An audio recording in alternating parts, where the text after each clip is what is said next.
Hello everyone, कैसे हैं आप सब। आप सबका बहुत बहुत स्वागत है एक बार फिर से मेरे यूट्यूब चैनल में, जिसका नाम है माइंड योर इकोनॉमिक्स विद सिमरन सहगल, जहां हम तैयारी करते हैं यूजीसी नेट जेआरएफ के एग्ज़ाम की। तो जैसा कि आप सब जानते हैं, हमारी दो सीरीज़ साइमल्टेनियसली चल रही है, एक पेपर 1 की और एक पेपर 2 की। पेपर 1 की जो सीरीज़ थी मैराथन की, मैंने उसमें आपको 10 मैराथन्स प्रॉमिस करी थी, जो मैं अपना प्रॉमिस कंप्लीट कर चुकी हूँ कल की वीडियो के साथ। पूरी 10 की 10 मैंने आपके साथ मैराथन्स जो है वो शेयर कर दी हैं, जिसमें मैंने हर एक टॉपिक जो है इम्पॉर्टेंट 100% श्योर टॉपिक जो है पेपर 1 का, वो आपके साथ डिस्कस किया है पूरी 10 यूनिट्स में से। ठीक है, तो अगर आपने मुझे पहली बार ज्वाइन किया है, आप पहली बार मेरी वीडियो देख रहे हैं, या आपने पहले देखी है मेरी वीडियोज़ लेकिन आपको ये नहीं पता था कि मैं पेपर 1 भी करवाती हूँ, तो आप उन वीडियोस को चेकआउट कर सकते हैं। उन सब वीडियोस का जो लिंक है वो नीचे डिस्क्रिप्शन बॉक्स में आपको मिल जाएगा। और जो पेपर 2 है, that means paper 2 economics UGC net का, वो भी मैं आपको करवा रही हूँ। उसकी भी हमारी सीरीज़ चल रही है, जिसमें 3 यूनिट्स मैं आपको करवा चुकी हूँ already. Indian economics, growth and development economics and international economics. तो अगर आपने ये तीनों वीडियोज़ नहीं देखी हैं तो उनका लिंक भी आपको डिस्क्रिप्शन बॉक्स में मिल जाएगा इस वीडियो के नीचे, या मेरी किसी भी वीडियो के नीचे आपको उनका लिंक मिल जाएगा। तो आप जाकर उन वीडियोज़ को भी देख सकते हैं इस वीडियो को देखने के बाद।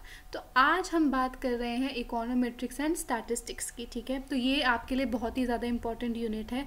पेपर में इसमें से बहुत सारे क्वेश्चंस आते हैं, और मैं आपको एक बहुत ही ज़्यादा अच्छी खुशखबरी दे देना चाहती हूँ उनके लिए जिनको इकोनोमेट्रिक्स इतनी अच्छी से नहीं आती है, या जिन्होंने कभी नहीं पढ़ी है पहले, कि आपके यूजीसी नेट में बहुत हाई लेवल की इकोनोमेट्रिक्स नहीं पूछी जाती। अगर आपने प्रीवियस ईयर क्वेश्चंस अटेम्प्ट किए हुए हैं तो आप आसानी से इकोनोमेट्रिक्स जो है वो क्लियर कर जाओगे अपने पेपर के अंदर, क्योंकि अगर उसमें से आपके 10 क्वेश्चंस आ रहे हैं, 10 या 12 जितने भी क्वेश्चंस आ रहे हैं, वो सारे क्वेश्चंस जो है आपके ऑलमोस्ट, उनमें से आपको 10 में से 8 क्वेश्चन या 9 क्वेश्चंस आपको प्रीवियस ईयर में से ही मिलेंगे। ठीक है, तो प्रीवियस ईयर वाले अगर आपने पढ़े हुए हैं, मैचिंग टाइप वाले क्वेश्चन जैसे आपको पता होंगे, वो वाले क्वेश्चन आते हैं इकोनोमेट्रिक्स में, तो अगर आपने वो किए हैं तो आप आसानी से ये वाली यूनिट को कवर कर सकते हैं। क्लियर।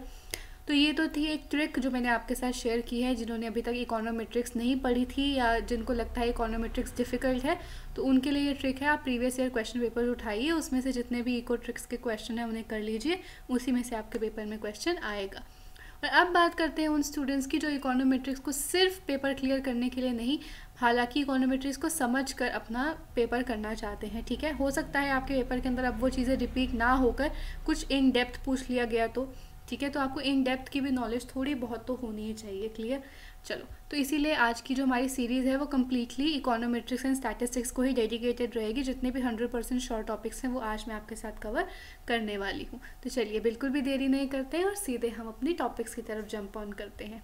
चलिए, तो सबसे पहले जो हमें पढ़ना है वो हमें पढ़ना है एक सेकेंड, स्टैटिस्टिकल इन्फरेंस। ठीक है, तो हमें सबसे पहले पढ़ना है स्टैटिस्टिकल इन्फरेंस। जो आपके पेपर के पॉइंट ऑफ व्यू से इंपॉर्टेंट टॉपिक्स हैं मैं वही करवा रही हूँ, नहीं तो इससे पहले तो आपको जैसे प्रोबेबिलिटी पढ़नी पड़ती है। ठीक है, आपको बेस थ्योरम पढ़ाया जाता है, आपको सेंट्रल टेंडेंसी के बारे में पढ़ाया जाएगा, मीन मीडियन मोड। ठीक है, तो मैं अभी अज्यूम कर चल रही हूँ आपको ये सब आता होगा। ठीक है, क्योंकि मीन मीडियन मोड ऐसा टॉपिक है जो आपने अपने 11th 12th के अंदर भी किया हुआ है। ठीक है ना, तो वो इतना ज़्यादा आपको परेशान नहीं करता होगा मेरे हिसाब से। तो मैं आपके साथ वही टॉपिक्स लेकर आई हूँ जो आपको परेशान करते हैं। क्लियर। तो अगर आप चाहते हैं कि पहले से ही आप स्टार्टिंग से ही तैयारी करें, तो आपको सबसे पहले सेंट्रल टेंडेंसी को पढ़ लेना चाहिए। ठीक है, यानी कि मीन मीडियन मोड, तीनों तरीके की आपकी सेंट्रल टेंडेंसी आपको पढ़ लेनी चाहिए। ठीक है, देन आपको डिस्पर्जन, मेजर ऑफ डिस्पर्जन पढ़ लेना चाहिए। मेजर ऑफ डिस्पर्जन में आपका स्टैंडर्ड डेविएशन आता है, मीन डेविएशन आता है।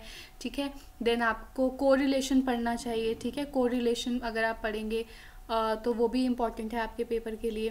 तो मैं अज्यूम कर चल रही हूँ आपको ये सब जो है वो आता होगा। ठीक है, क्योंकि ये सब हम 11th 12th के लेवल पर भी किया है हमने। ठीक है, measure of dispersion, central tendency, then correlation, ये तीनों टॉपिक्स जो हैं हमने अपने 11th 12th में भी किए हैं।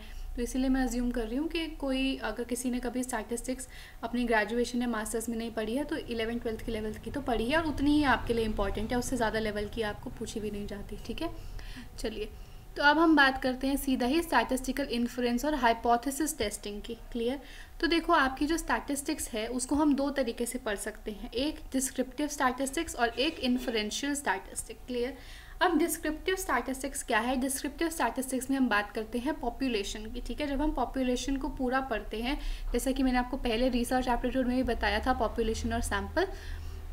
तो पॉपुलेशन क्या है? पॉपुलेशन है आपकी each and every unit of the universe, ठीक है। जितना भी आपकी जो डेटा है आपका, जितना भी आपको स्टडी करना है ओवरऑल, उसके अंदर कितनी यूनिट्स है, तो दैट इज़ योर पॉपुलेशन। लेकिन आपके लिए इस पूरी पॉपुलेशन को स्टडी करना is not easy and is not very feasible, ठीक है। तो आपके लिए ये फीजिबल भी नहीं है और ईजी भी नहीं है, और काफ़ी ज़्यादा टाइम कंज्यूमिंग प्रोसेस रहती है ये, और कॉस्टली अफेयर भी रहता है। इसीलिए आप क्या करते हो, इस पूरी पॉपुलेशन को ना स्टडी कर इसका एक कोई पार्ट स्टडी कर लेते हो, जिसको हम क्या कहते हैं, सैम्पल कहते हैं, ठीक है। तो आप इसमें से एक सैम्पल निकाल लेते हो जो कि आपकी पूरी पॉपुलेशन का एक बेस्ट रिप्रेजेंटेटिव होता है, और उसे आप स्टडी करते हो फिर, ठीक है। तो अगर आप पूरी पॉपुलेशन को स्टडी कर रहे हैं, ठीक है, यानी कि आप हर एक यूनिट जो आपकी पॉपुलेशन के अंदर है उसे स्टडी कर रहे हैं, तो that is known as descriptive statistics. लेकिन अगर आप उस पूरी पॉपुलेशन को ना पढ़कर उसका एक बेस्ट रिप्रेजेंटेटिव सिलेक्ट करते हैं और उसके सैम्पल के ऊपर स्टडी करते हैं, दैट इज़ इन्फरेंशियल स्टैटिस्टिक्स। तो इन्फरेंशियल स्टैटिस्टिक्स का मेन मकसद क्या है? देखो, इन्फरेंशियल स्टैटिस्टिक्स का मेन मकसद ये है कि आप क्या करोगे, इस सैम्पल के बारे में जानकारी इकट्ठा कर लोगे, ठीक है, और इस सैम्पल से जो आपको जानकारी मिली है, आप पता लगाओगे कि क्या मैं इस सैम्पल से इस पॉपुलेशन की कैरेक्टरिस्टिक्स पता लगा सकती हूँ, ठीक है। आपने क्या किया, इस सैम्पल को कलेक्ट किया, इसमें से इन्फॉर्मेशन आपने निकाली, डेटा निकाला, उसे एनालाइज किया, फिर आप देखोगे कि क्या जो इससे जो मुझे इम्प्लीकेशंस मिली है, इससे जो मुझे कंक्लूजन मिला है, उसे क्या मैं जनरलाइज कर सकती हूँ अपनी पॉपुलेशन के ऊपर, ठीक है। तो यही हमारा पूरा जो कॉन्सेप्ट है वो क्या होता है, इन्फरेंशियल स्टैटिस्टिक्स का होता है। हम क्या कर रहे हैं, सिंपली अपने सैम्पल को स्टडी कर रहे हैं, सैम्पल की स्टैटिस्टिक को स्टडी कर रहे हैं, और पॉपुलेशन के पैरामीटर्स को एस्टिमेट करने की कोशिश कर रहे हैं, ठीक है। आप जब भी पॉपुलेशन को स्टडी करते हैं तो पॉपुलेशन से वर्ड अटैच होता है आपका पैरामीटर, ठीक है। क्या होता है? पैरामीटर, ठीक है। तो आपके पॉपुलेशन कुछ पैरामीटर्स होते हैं, यानी कि जैसे आपका पॉपुलेशन का मीन, ठीक है, आपके पॉपुलेशन का मीन हो गया, या पॉपुलेशन की वेरिएंस हो गई, पॉपुलेशन का स्टैंडर्ड डेविएशन हो गया, पॉपुलेशन प्रोपोर्शंस हो गया, ठीक है। तो ये सब क्या है, ये पैरामीटर्स हैं पॉपुलेशन के। तो ये सब तो आप नहीं निकाल पा रहे हो बिकॉज ऑफ वेरियस कंस्ट्रेंट्स, ठीक है। कॉस्ट कंस्ट्रेंट है, टाइम कंस्ट्रेंट है, ईजी भी नहीं है, फीजिबल नहीं है। तो आप क्या करते हो, कुछ स्टैटिस्टिक निकाल लेते हो, ठीक है। आप अपनी कुछ स्टैटिस्टिक जो है, स्टैटिस्टिक, उनकी वैल्यू आप निकाल लेते हो, ठीक है। सैम्पल स्टैटिस्टिक की आप वैल्यू निकाल लेते हो, ठीक है। फिर जो ये सैम्पल स्टैटिस्टिक है, यानी कि आपका जैसे सैम्पल का मीन हो गया, सैम्पल का वेरिएंस हो गया, सैम्पल की स्टैंडर्ड डेविएशन हो गई, सैम्पल का प्रोपोर्शन हो गया, आप वो फाइंड आउट कर लेते हो और उससे देखते हो क्या ये सैम्पल स्टैटिस्टिक मेरे पॉपुलेशन पैरामीटर को एस्टिमेट कर सकता है, ठीक है। क्या ये इसके क्लोज इनफ है या नहीं है, ठीक है। अगर नहीं है तो आप क्या करोगे, कोई और सैम्पल सिलेक्ट करोगे, फिर उससे निकालने की कोशिश करोगे अपना पॉपुलेशन पैरामीटर, क्लियर। तो this is known as simply the inferential statistics and descriptive statistic. Clear है ये सबको?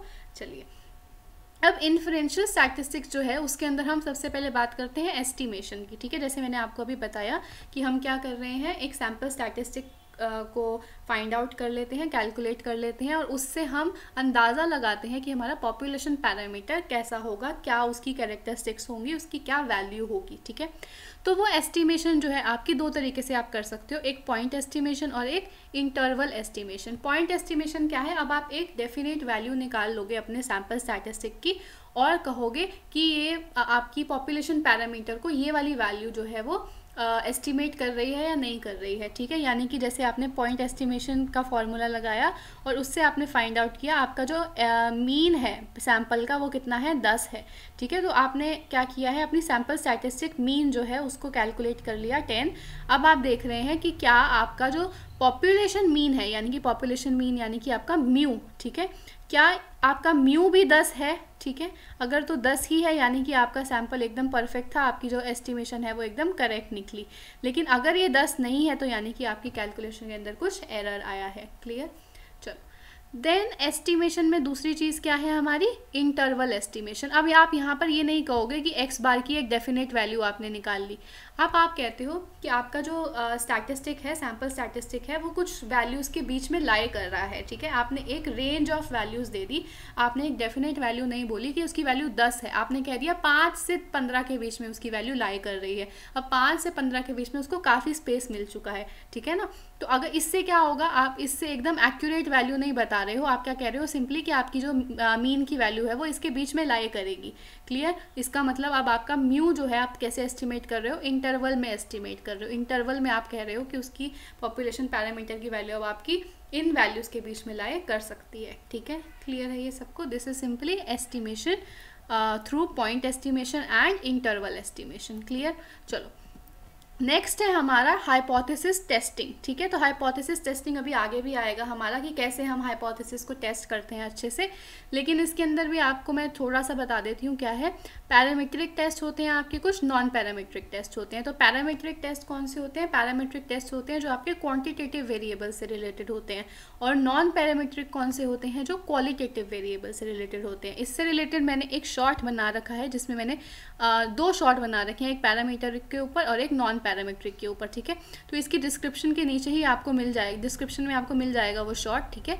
नहीं तो आप जाके सिंपली मेरे शॉर्ट्स वाले सेक्शन में जाओगे, वहाँ पर भी आपको हेडिंग मिल जाएगी उस पर, नॉन पैरामीट्रिक एंड पैरामीट्रिक। तो वहाँ पर जाकर आप उसको देख सकते हो दोनों के बीच में क्या मेन डिफरेंस होते हैं, ये आपके लिए इंपॉर्टेंट है, ठीक है ना। तो वैसे मैं आपको इन शॉर्ट में बता ही चुकी हूँ, पैरामीट्रिक आपके क्वांटिटेटिव वेरिएबल्स के लिए, नॉन पैरामीट्रिक क्वालिटेटिव वेरिएबल्स के लिए होते हैं। पैरामीट्रिक आपका नॉर्मल डिस्ट्रीब्यूशन से रिलेटेड है, नॉन पैरामीट्रिक स्क्यूड डिस्ट्रीब्यूशन से रिलेटेड है, ठीक है। पैरामीट्रिक में आप बात करते हो T test, Z test, F test, इनकी। नॉन पैरामीट्रिक में आप काई स्क्वायर टेस्ट की बात करते हो, क्रिस्कल वॉलिस की बात करते हो, ठीक है, मैन विटनी टेस्ट की बात करते हो। तो वो ये सारे आपके non parametric and parametric test होते हैं। क्लियर, समझ में आया। चलो देन नेक्स्ट है हमारा कैरेक्टरिस्टिक्स ऑफ गुड एस्टिमेटर, ठीक है। अब आपने क्या किया है, एक एस्टिमेटर ही तो निकाला है, ठीक है। आपने अपनी जो सैम्पल स्टैटिस्टिक निकाली है वो एक एस्टिमेटर ही है, ठीक है। आप बस एक अंदाज़ा लगा रहे हो कि आपकी पॉपुलेशन पैरामीटर की वैल्यू वो होगी या नहीं होगी, ठीक है।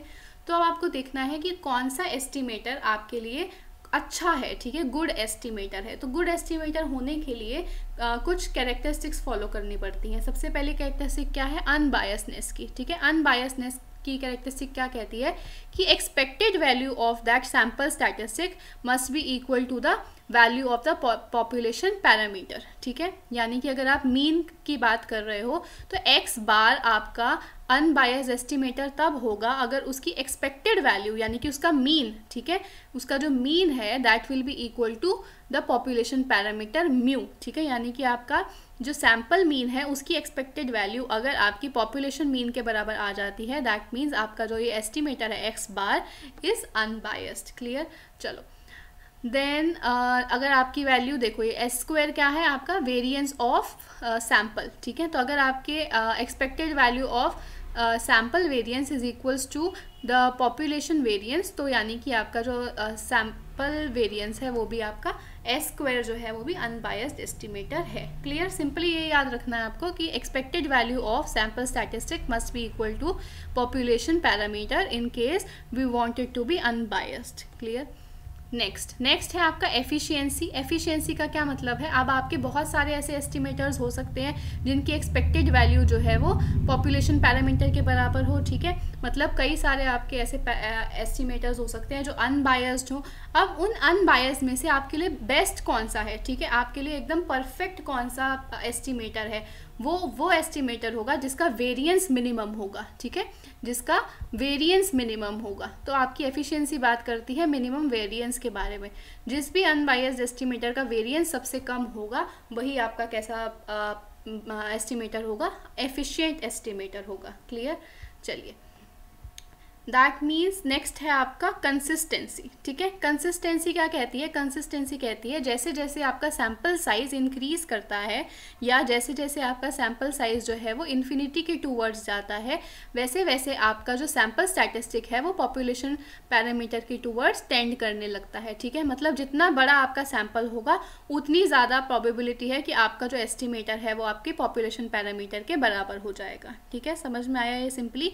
इसका मतलब अगर आप जितना बड़ा सैम्पल साइज लोगे, अगर जैसे मानो आपने 30 लिया है, ठीक है, उस पर जो आपका एस्टिमेटर निकल कर आ रहा है that will not be consistent as compared to a sample where it is n is equals to 300, ठीक है। अगर आपका जैसे सैम्पल है 30 का, उस पर जो भी आपका x बार निकल कर आ रहा है वो इतना कंसिस्टेंट नहीं होगा जितना आपका 300 सैम्पल के ऊपर होगा।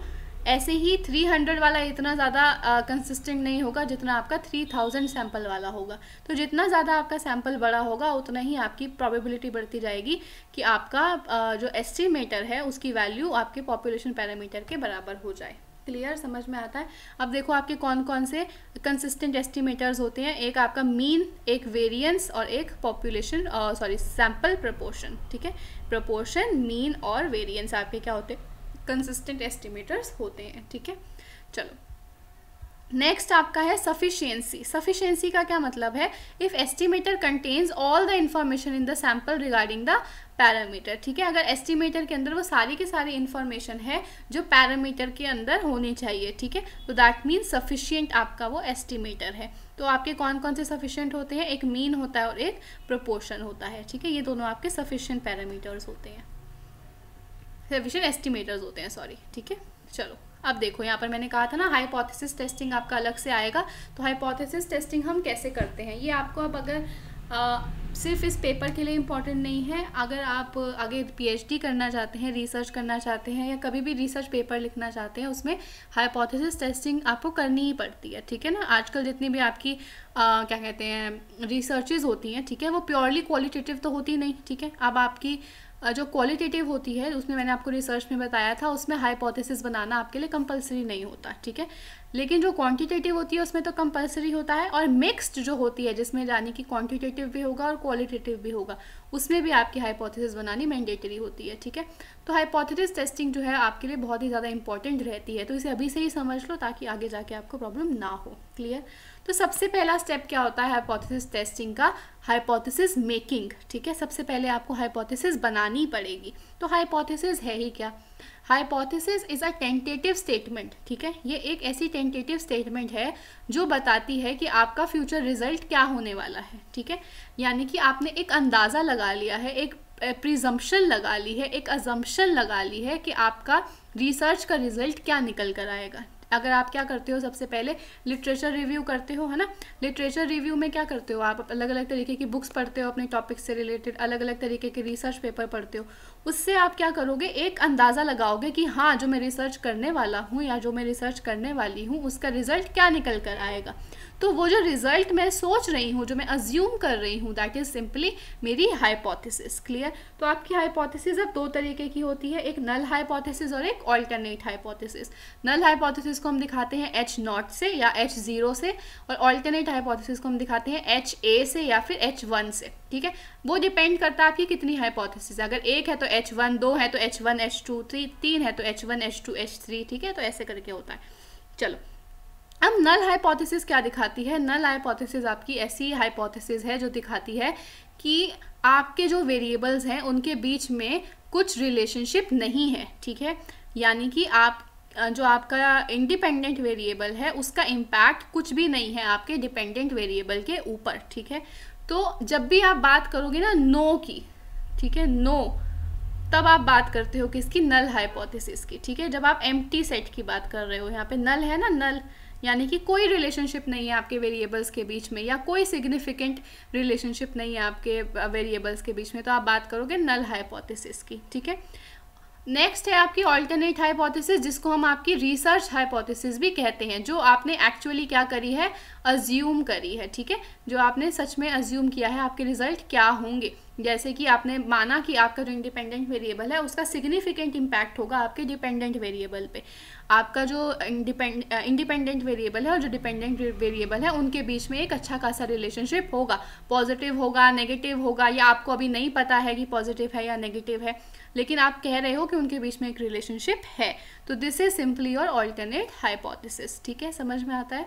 चलो अब हम हमेशा कोशिश करते हैं कि हम नल हाइपोथेसिस को रिजेक्ट करें, ठीक है। और जैसे ही हम इसको रिजेक्ट करेंगे ऑल्टरनेट ऑटोमेटिकली क्या हो जाएगी आपकी एक्सेप्ट हो जाएगी। अब देखो हम यहाँ पर एक्सेप्ट वर्ड यूज़ नहीं करते कभी भी, ठीक है, क्योंकि हम किसके बारे में बात कर रहे हैं, हम सैंपल के बारे में बात कर रहे हैं, ठीक है, और एक पॉपुलेशन के अंदर बहुत सारे सैंपल्स हो सकते हैं, ठीक है। तो हम कभी भी एक सैंपल के ऊपर की गई स्टडी को एक्सेप्ट नहीं कर सकते। हो सकता है ये वाली स्टडी इतनी ज़्यादा अप्रोप्रिएट ना हो, इस सैंपल के ऊपर जो हम करें वो ज़्यादा अप्रोप्रिएट हो, या इस सैंपल वाली उससे भी ज़्यादा अप्रोप्रिएट हो, ठीक है।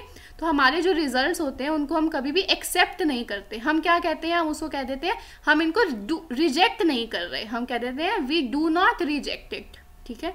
तो ये चीज़ हमेशा ध्यान देनी है। आप जब भी रिसर्च करने जाओगे तो वहाँ पर आप अपनी हाइपोथेसिस को कभी भी एक्सेप्ट नहीं करते, ठीक है, क्योंकि आप सैंपल के ऊपर स्टडी कर रहे हो और सैंपल आपके अलग अलग हो सकते हैं एक पॉपुलेशन के।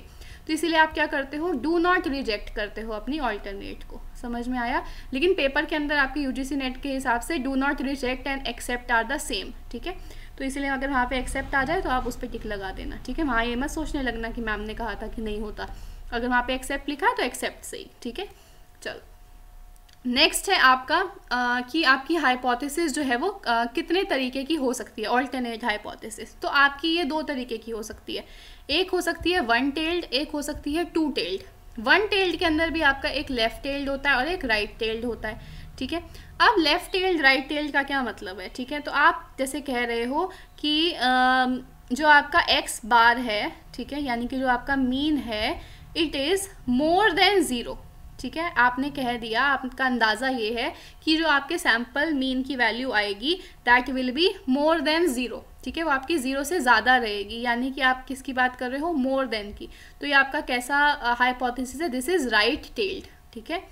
ऐसे ही अगर आप कहते हो कि आपकी वैल्यू जो आएगी मीन की वो कितनी आएगी, x bar will be less than zero, ठीक है। हालांकि आपकी मीन की वैल्यू लेस देन ज़ीरो नहीं आ सकती, लेकिन फॉर एग्जाम्पल, ठीक है। तो यहाँ पे अगर आपकी एक्स बार की वैल्यू क्या है, लेस देन ज़ीरो आ रही है, इसका मतलब आप किसकी बात कर रहे हो, लेफ्ट टेल्ड की बात कर रहे हो। देखो यहाँ पे इसको लिटरल सेंस में मत ले जाना कि मीन की वैल्यू लेस देन ज़ीरो नहीं होती, मैंने पहले ही बोल दिया कि नहीं होती, ठीक है। लेकिन एग्जाम्पल के लिए समझा रही हूँ, यहाँ पे कुछ और पैरामीटर भी होगा आपका, कुछ और स्टैटिस्टिक भी होगा, तो भी अगर यहाँ पे लेस देन का साइन है तो सिंपली वो क्या है, लेफ्ट टेल्ड है, क्लियर।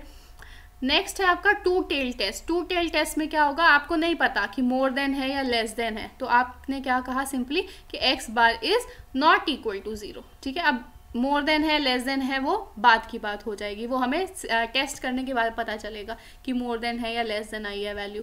हमने सिंपली ये कह दिया, टू टेल टेस्ट लगा लिया और कह दिया कि ये X bar is not equal to zero, clear. तो this is we are talking about alternate hypothesis. जो आपकी नल हाइपोथेसिस है वो तो हमेशा क्या रहेगी, H not equals to zero, ठीक है। वो हमेशा किसके बारे में बात करती है कि इनके बीच में कोई भी रिलेशनशिप नहीं है, there is no significant relationship, no, zero, null, इन सब की बात करती है, क्लियर। चलो नेक्स्ट है आपका, नेक्स्ट स्टेप आपका आता है कि आपको अपना लेवल ऑफ सिग्निफिकेंस क्या करना होता है, चूज़ करना होता है, ठीक है। अब लेवल ऑफ सिग्निफिकेंस क्या है, लेवल ऑफ सिग्निफिकेंस है आपका, it is the probability of rejecting the true hypothesis, ठीक है। क्या बोला मैंने, it is the probability of rejecting the true hypothesis, जिसको हम रिजेक्शन रीजन भी कह देते हैं, या फिर हम इसको एक तरीके से टाइप 1 एरर भी कहते हैं। अभी मैं वैसे एरर्स बताऊंगी आपको क्या होते हैं, लेकिन यही हमारा टाइप 1 एरर भी होता है, ठीक है। जब आप क्या कर रहे हो, रिजेक्ट कर रहे हो अपनी सही हाइपोथेसिस को, ठीक है। आपकी जो नल हाइपोथेसिस थी, ठीक है, आपकी जो नल हाइपोथेसिस थी वो ठीक थी, यानी कि वो कह रहा था कि आपके वेरिएबल्स के बीच में कोई रिलेशनशिप नहीं है, ये सही था, लेकिन आपने इसको क्या कह दिया, आपने इसको रिजेक्ट कर दिया, ठीक है। आपने क्या किया, इसको रिजेक्ट कर दिया, तो यानी कि आपने एक गलत डिसीजन लिया, आपने एक एरर कर दिया, तो इस एरर को क्या कहते हैं, हम टाइप 1 एरर कहते हैं, और इसी को हम क्या कहते हैं, अपना लेवल ऑफ सिग्निफिकेंस भी कहते हैं, ठीक है। लेवल ऑफ सिग्निफिकेंस आपका क्यों हम डिसाइड करते हैं, हम इसलिए डिसाइड करते हैं क्योंकि ये हमें बताता है कि कितना % चांस है कि मेरी जो क्या कहते हैं, कितना % चांस है जो मेरी कैलकुलेशन है, ठीक है, वो गलत हो सकती है, ठीक है। कितना % चांस है कि मैंने जो अंदाज़ा लगाया है वो गलत हुआ है, जो मैंने रिजेक्ट कर दिया या जो मैंने एक्सेप्ट कर लिया उसकी क्या प्रोबेबिलिटी है कि मैंने कितने % चांसेस है कि वो मैंने गलत कर दिया होगा अपना जो डिसीजन लिया है, ठीक है। चलो, तो हम यूजुअली हम क्या लेते हैं, इसकी वैल्यू 5% लेते हैं, वैसे हम इसकी 1% भी ले सकते हैं, ठीक है, 1% ले सकते हैं, 10% ले सकते हैं, और भी बहुत सारी ले सकते हैं, लेकिन मेन जो है ये तीनों ही आपकी होती हैं, 5 होती है, 1 होती है और 10 होती है, ठीक है। मेनली 5 ही लेते हैं हम इसकी वैल्यू, क्लियर। अब इसका मतलब और क्या है, देखो there is 95% probability that the value will lie in the acceptance region, ठीक है। अब आप क्या कह रहे हो, ये 5% तो रिजेक्शन रीजन है, इसका मतलब आपकी जो वैल्यू आ रही है, जो आप कैलकुलेट कर रहे हो वैल्यू, वो वैल्यू की 95% प्रोबेबिलिटी है कि वो एक्सेप्टेंस रीजन में आएगी, ठीक है। देखो यहाँ पर क्या है, हमारा नॉर्मल डिस्ट्रीब्यूशन है। अगर जिसने नॉर्मल डिस्ट्रीब्यूशन नहीं पता है उनको मैं बता देती हूँ, ये एक बेल शेप्ड कर्व की तरह आपका डिस्ट्रीब्यूशन होता है। आपके डेटा का जो डिस्ट्रीब्यूशन है एक बेल शेप में आ जाता है, एक सिमेट्रिकल शेप में आ जाता है, ठीक है। तो अगर किसी को नहीं पता है नॉर्मल डिस्ट्रीब्यूशन अच्छे से, तो मैंने इसकी भी एक वीडियो बना रखी है, उसे आप जाकर देख सकते हो। मैं ऊपर आई बटन में भी इसका लिंक दे दूंगी, आप उस वीडियो को देख सकते हो, ठीक है। नहीं तो आप जाकर सीधा मेरे चैनल पर सर्च कीजिएगा, आपको मिल जाएगी नॉर्मल डिस्ट्रीब्यूशन के ऊपर वीडियो। तो ये भी एक नॉर्मल डिस्ट्रीब्यूशन हम अज्यूम कर चलते हैं, ये हमारी अजम्पशन ही होती है नॉर्मल डिस्ट्रीब्यूशन की। तो यहाँ पर हमने मानकर चला मेरा जो क्या कहते हैं अल्फ़ा है, यानी कि जो मेरा लेवल ऑफ सिग्निफिकेंस है वो 5% है। यहाँ पर मैं बात कर रही हूँ अपने 2 टेल टेस्ट की, दोनों तरफ से, दोनों टेल्स के ऊपर मैं टेस्ट लगा रही हूँ, ठीक है। तो अगर मेरा अल्फ़ा इज़ 5%, यानी कि अब मुझे 5% का हाफ करना पड़ेगा ना, आधा रीजन मेरा इधर चला गया, आधा रीजन मेरा ये चला गया, ठीक है। तो 5% का हाफ कितना हो जाएगा, 2.5, तो यानी कि ये मेरा रीजन कितना हो गया, 2.5%, ठीक है। रिजेक्शन रीजन ये भी मेरा कितना हो गया, 2.5% रिजेक्शन रीजन, ठीक है। अब हम कह रहे हैं कि यहाँ पर 95% प्रोबेबिलिटी है, क्योंकि रिजेक्शन रीजन तो कितना हो गया, ये 2.5 + 2.5 5%, और एक्सेप्टेंस रीजन ये वाला हो जाता है हमारा बीच में, ठीक है, जो मेरी क्रिटिकल वैल्यूज़ के बीच का होता है, ये दिस इज एक्सेप्टेंस रीजन, ठीक है। तो एक्सेप्टेंस रीजन जो मेरा है, यहाँ पर वैल्यू लाई करने की कितनी प्रोबेबिलिटी है, 95%, ठीक है। और वैल्यू यहाँ पर लाई ना करने की प्रोबेबिलिटी कितनी है, 5%, यानी कि 2.5 + 2.5, क्लियर। चलो, it is the confidence with which one experimenter reject और accept the hypothesis depend upon this, समझ में आता है। चलो, अगर मैं बात कर रही हूँ ना, लेवल ऑफ सिग्निफिकेंस मेरा 5% है, यानी कि मेरा कॉन्फिडेंस इंटरवल कितना, कॉन्फिडेंस लेवल कितना है, दैट इज 95, ठीक है। तो confidence level plus significance level आपका मिलके 100 होता है, ठीक है। हम कह रहे हैं this is level of significance, if it is 5% then confidence limit is confidence level is 95%, कि 95% मैं कॉन्फिडेंट हूँ कि मेरी जो वैल्यू है वो मैंने कि 95% कॉन्फिडेंस के साथ मैं कह रही हूँ कि मैं अपनी हाइपोथेसिस को एक्सेप्ट कर रही हूँ या रिजेक्ट कर रही हूँ, ठीक है। चलो, नेक्स्ट आपको देखना होता है आपका क्रिटिकल रीजन क्या है, ठीक है। क्रिटिकल रीजन इज सिंपली आपका ये वाला रीजन, ठीक है, ये जो आपका रीजन है, रिजेक्शन रीजन जिसको आप कह सकते हैं। Calculating the value of test statistic, यहाँ पे अब आपको टेस्ट स्टैटिस्टिक की वैल्यू निकालनी पड़ती है। इससे पहले आपको देखना पड़ता है कि आपको कौन सा टेस्ट लगाना है, ठीक है। अब वो भी मैं आपको आगे बताऊंगी कि कौन सा टेस्ट कब लगता है, तो उसी की बात यहाँ पर कर रहे हैं कि आपको Z टेस्ट लगाना है, या आपको T लगाना है, या आपको F लगाना है, या आपको chi-square टेस्ट लगाना है, ठीक है। तो ये चारों टेस्ट लगते हैं आपके कब कब, वो मैं आपको अभी थोड़ी देर में बताने ही वाली हूँ, ठीक है। तो नेक्स्ट 6 स्टेप हमारा क्या है कि ये डिसाइड करना कि इनमें से कौन सी हमारी वैल्यू, कौन सा टेस्ट लगेगा, फिर उस टेस्ट का फॉर्मूला लगा के हमें वैल्यू निकालनी पड़ती है, फिर हमें डिसीजन लेना होता है, ठीक है। तो डिसीजन कैसे लेते हैं वो मैं आपको बता देती हूँ, ठीक है। अगर तो आपका जो ये टेस्ट स्टैटिस्टिक की वैल्यू आई है, ठीक है, इफ़ दिस कैलकुलेटेड वैल्यू, जैसे मानो अगर मैंने Z टेस्ट यूज़ किया है and this calculated value is more than, ठीक है, is more than my table value, ठीक है। अगर ये मेरी टेबल वैल्यू से ज़्यादा आती है, क्योंकि हमारा Z का टेबल वैल्यू होती है, T की भी टेबल वैल्यू है, F की भी टेबल वैल्यू होती है, ठीक है ना, जो हम डिग्रीज ऑफ फ्रीडम वगैरह से निकालते हैं, आप सबने किया ही होगा। तो यहाँ पर उसकी इतनी इंपॉर्टेंस नहीं है, मैं वैसे बता रही हूँ आपको, ठीक है ना। तो जब भी आपका Z की calculated value will be more than the table value, तो आप क्या करते हो, इसको रिजेक्ट कर देते हो, ठीक है। आप अपनी हाइपोथेसिस को रिजेक्ट कर देते हो। समझ में आया सबको अच्छे से? चलो, बहुत ही बढ़िया। देन नेक्स्ट आपका क्या है, देखो यहाँ पर ये कैसे आप पता लगाओगे, जैसे अगर आपकी वैल्यू कितनी है, टेबल की वैल्यू आपकी यहाँ पर आ रखी है, ठीक है, टेबुलर वैल्यू अगर आपकी यहाँ पर है, इसका मतलब अगर आपकी कैलकुलेटेड वैल्यू इससे ज़्यादा है, यानी कि वो कहीं यहाँ लाई कर रही है, तो कौन सा रीजन है, आपका रिजेक्शन रीजन है ना। तो इसीलिए ये क्या है, डिसीजन आपका होगा कि आप नल हाइपोथेसिस को रिजेक्ट कर देंगे। नेक्स्ट है आपका, देखो ये टाइप 1 एरर, टाइप 2 एरर वाला आपका टेबल आ गया। तो टाइप 1 एरर, टाइप 2 एरर आपका क्या होता है, ये समझ लेते हैं। सबसे पहला है आपका, कुछ सिचुएशंस होती हैं, या तो आपकी हाइपोथेसिस सही होगी या आपकी हाइपोथेसिस गलत होगी। आपने क्या किया, या तो उसको रिजेक्ट नहीं किया या फिर आपने उसको रिजेक्ट कर दिया। डू नॉट रिजेक्ट मतलब सिंपली आपका एक्सेप्ट, ठीक है। आपके लेवल, अभी इस पेपर के लेवल के लिए हमें यही समझना है, डू नॉट रिजेक्ट मतलब दिस इज एक्सेप्ट, ठीक है। चलो, देन इफ मेरी हाइपोथेसिस सही थी और मैंने उसको एक्सेप्ट कर लिया तो मैंने सही डिसीजन लिया, कोई गलती तो नहीं है इसके अंदर, बिल्कुल सही चीज़ है। अगर मैंने मेरी हाइपोथेसिस गलत थी और मैंने उसको रिजेक्ट कर दिया तो भी सही डिसीजन है, ठीक है। गलत थी, मैंने उसे रिजेक्ट कर दिया, बिल्कुल सही डिसीजन है। लेकिन एरर कहाँ आएगा, गलती कब होगी, गलती तब होगी जब मेरी हाइपोथेसिस सही थी और मैंने उसको रिजेक्ट कर दिया, ठीक है। मेरी हाइपोथेसिस सही थी, नल हाइपोथेसिस, लेकिन मैंने उसको रिजेक्ट कर दिया, मैंने गलती कर दी, एरर हो गया। कौन सा एरर, टाइप 1 एरर, जो अभी मैंने बताया था आपको, रिजेक्टिंग द ट्रू हाइपोथेसिस। तो दिस इज सिंपली अल्फा, जिसको आप लेवल ऑफ सिग्निफिकेंस भी कह रहे हो। नेक्स्ट है आपका, अगर आपकी हाइपोथेसिस गलत थी और आपने उसको एक्सेप्ट कर लिया, ये भी तो गलत चीज़ कर दी आपने, एरर कर दिया, गलत थी और आपने एक्सेप्ट कर लिया, तो ये जो एरर होता है इसको आप क्या कहते हो, टाइप 2 एरर, ठीक है। Accepting the false hypothesis is type 2 error, जिसको आप क्या कहते हैं, बीटा कहते हैं, ठीक है। चलो, अब यहाँ पर एक इम्पॉर्टेंट आपका टर्म होती है क्या, 1 माइनस बीटा, ठीक है। 1 माइनस बीटा क्या है, 1 minus beta is simply power of the test, ठीक है। क्या होता है ये, पावर ऑफ द टेस्ट, ठीक है। अब पावर ऑफ द टेस्ट का क्या मतलब है, यहाँ पर पावर ऑफ द टेस्ट है कि आपकी अगर हाइपोथेसिस गलत है और आप उसको रिजेक्ट कर देते हो तो उसकी प्रोबेबिलिटी को आपको इंक्रीज करना है, ठीक है। ये आपकी पावर है, आप गलत हाइपोथेसिस को रिजेक्ट करते जा रहे हो, क्योंकि गलत को कभी सही नहीं लेना चाहिए, ठीक है ना। तो यहाँ पर क्या होगा, गलत हाइपोथेसिस को आपने कभी भी एक्सेप्ट नहीं करना है, गलत हाइपोथेसिस को हमेशा रिजेक्ट करना है। तो दिस इज़ योर पावर, अगर आप हमेशा गलत हाइपोथेसिस को रिजेक्ट कर देते हो, दिस इज़ योर पावर, ठीक है। तो इसको आपको क्या करना है, मैक्सिमाइज करना है।